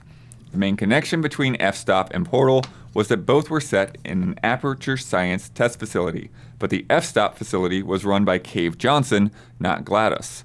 In the end, F-Stop was scrapped because playtesters found the F-Stop mechanic too confusing and puzzles were too difficult to solve. That's like game development stuff. Like, I don't know. How the hell would I know any of that? Actually, isn't it called Aperture Laboratories or something? No. Fuck. This is some Aperture deep Science? knowledge. Yeah, like, Because it's what? like, I don't I didn't know. Yeah, know this is F-Stop knowledge existed. about. I've heard about this, but This is knowledge about like a game that didn't happen. Yeah. It's like, okay. because f-stop is what it's called in the camera, so that's true. Yeah. I don't think this one is actually that mean, but I do think it's you have to know. You have to You know just the have story to behind have it. this Yeah. knowledge. I have no idea. What is it, bud? F-Stop wasn't scrapped because it was too confusing or too difficult. It was scrapped because players were confused why the sequel to Portal didn't include a portal gun or GLaDOS, which were defining features of the first game. Oh. That makes sense. That's a squirrely question, but yeah, okay. That was a fun game. I Yeah. liked it. Why not just make a spin-off game? Isla got 1 point. Isla wins. I had 2, I think. But thank you. Maybe you had to. I think I had 2. No, you only had one. Okay. Well, either way. Nice try. Actually, Oh wait, the I Chinese had 2 Zodiac points. had 2, right? We have a, Well, then I had 3 because I think I got 2 You earlier. didn't count, Blood. You said they had to be exact. right. You I got thought I got tennis 2 for in sure. the beginning. You got Anyways, tennis. I had one before that too. Whatever. Tennis was like one of the first ones. It's time for bets. This week's bet: Armored Core 6 is out next week. My God. So many games. I'm going to go to the Open Critic page and look through the top 10 English reviews for that game. How many times will I find the words Souls, Souls-like, and Soulsborne? Brad, 10. One per review. You mean One and per- or, right? and/or You don't need more than that if you're doing all those it. combined. Any of them, You yeah. only need one if you're doing it. Isla, I said 16 BW. team. I think somebody's going to go a little nuts. Control yourself. Damiani, Oh, if you get that right, I get it right too. 16. Dong, I feel good where I'm at on this one. I got 15. Ah! 15. I might have gotten this one. Let's see. That puts me in at the high with 31. All right, bold Your pick. bets put together. Bold pick. Last week's bet, Hammerwatch 2 came out this week, and last week I asked how many words would be in the text box for the first yeah. NPC quest. This actually became an yeah. important thing because there were all the little quest things that popped up, but they weren't from NPCs. Oh. The first NPC quest we came across, not including the character's name or UI prompts. Brad bet 64 words. Hi. Gabby bet 1 word, just grabbing that low. Price is right. Damiani bet 36 words. Isla bet 42 words. I also bet 42 words. Oh, man, that's funny. Let's go 42. Don put this up from That looks like Isra. 42. You're back and alive. Most likely thanks to the potion I made, right? Well, if you need another potion, I'll be glad to make you one for free, but I would need a new flask and a few amaryllis. Can you get me those? Which comes out to 45 Yeah. words. Oh! Woo! Making me and Isla the winners. Yeah! And bringing our scores to Garrulous Ducks, 21. So wait, do we get 2 points? No. Yeah. No. We've established that. No double points. Well, still. It would have if they had gone for that bonus, but they went for streak bonus. Okay. And Sleepy Grizzlies, 16. Streak can live. Well, yeah, we busted up your streak. Yeah. Which means we could activate it again, though. Well, That's Well, 5 if you points. get 1 point before we get another point, you can't. It's within 3 points, I thought. Yeah, you'll be within 3 points. what is it, 16 and 20? It's 16-21. It's 5 16, point 21? difference right now. So Or next 21? week would be 18-21. Oh, you're right. Wait. Let's try Then blood. 19. Nice try, but actually, Sorry, it's 7. a 5 point spread right now, Bloodworth. Sorry, 17. Yeah, we would be able to activate one more streak bonus. Nice. Hell yeah. Let me tell you about patreon.com/easyallies. That's how we are funded. That's how this stuff gets made. If we wanted some fun math, if even a quarter of the people that listen to this podcast chipped in $5 a month, not only would have all the bills taken care of, we'd be able to do all kinds of bigger things than we've ever done before. We could make videos that require props and costumes and extra gear that we don't have. Yeah. We could do features that might require flying people in, or us flying out to Gamescom or Tokyo Game Show, or PAX. We could actually hire another person probably to share the load on game coverage and give everyone more time to check out games they might be missing now. There is power in those numbers. Yeah. So do not underestimate how much difference it can make. The more people chip in, the more that we can do. And if you can't give, if something happens, like we were talking about one of our love and respect questions earlier, that's all right, because it's about everybody communally putting in there, so the rest of the community has your back, so you can keep watching this stuff. And there are other ways to give if you can't get Patreon to load or something like that. We've got PayPal, and you got some stuff set up. I just set up, Yeah. actually, Ko-Fi or Coffee, however you want to say it, and PayPal direct payments, but Coffee has... It's basically Patreon that loads properly, and you can set up a monthly recurring. I can set it up if we want. I can set up that you might get the same rewards from there. Like, we have to talk about it, but it's a very clean interface, and you can set up monthly recurrings if you want, and they don't even take a cut, as far as I know. So Interesting. check that out. I put the link on our Twitch page. We'll add it to our website and stuff later if we can. Yeah. And then if you become a patron, that's still right now, it's the best way to give. You get all kinds of fun stuff. You get the podcast 2 days early. You get it ad-free. You get bonus Love and Respect questions. You get to submit to Love and Respect. You get in on that Discord.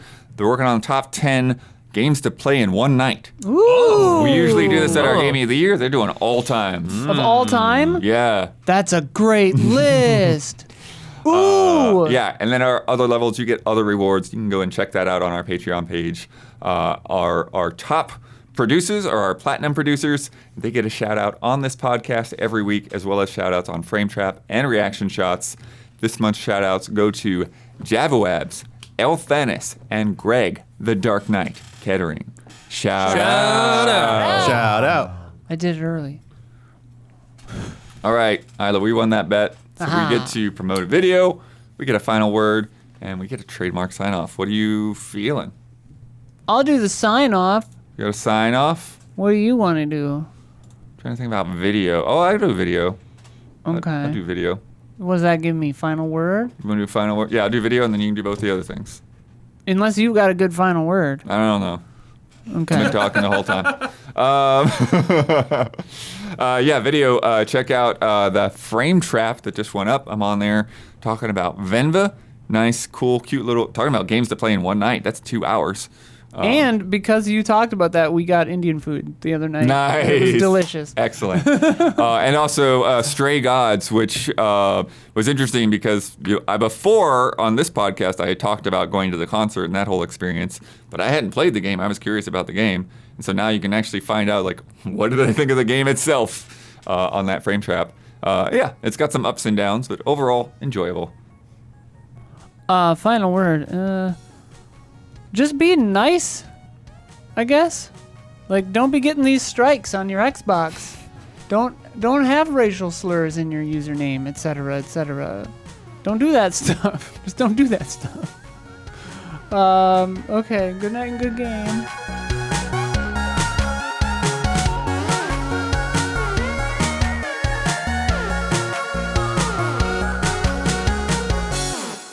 You go that way. I'll go this way. I love it, It's blood. like a giant AOE. Run! Yeah, It's like they Spider-Man AOE.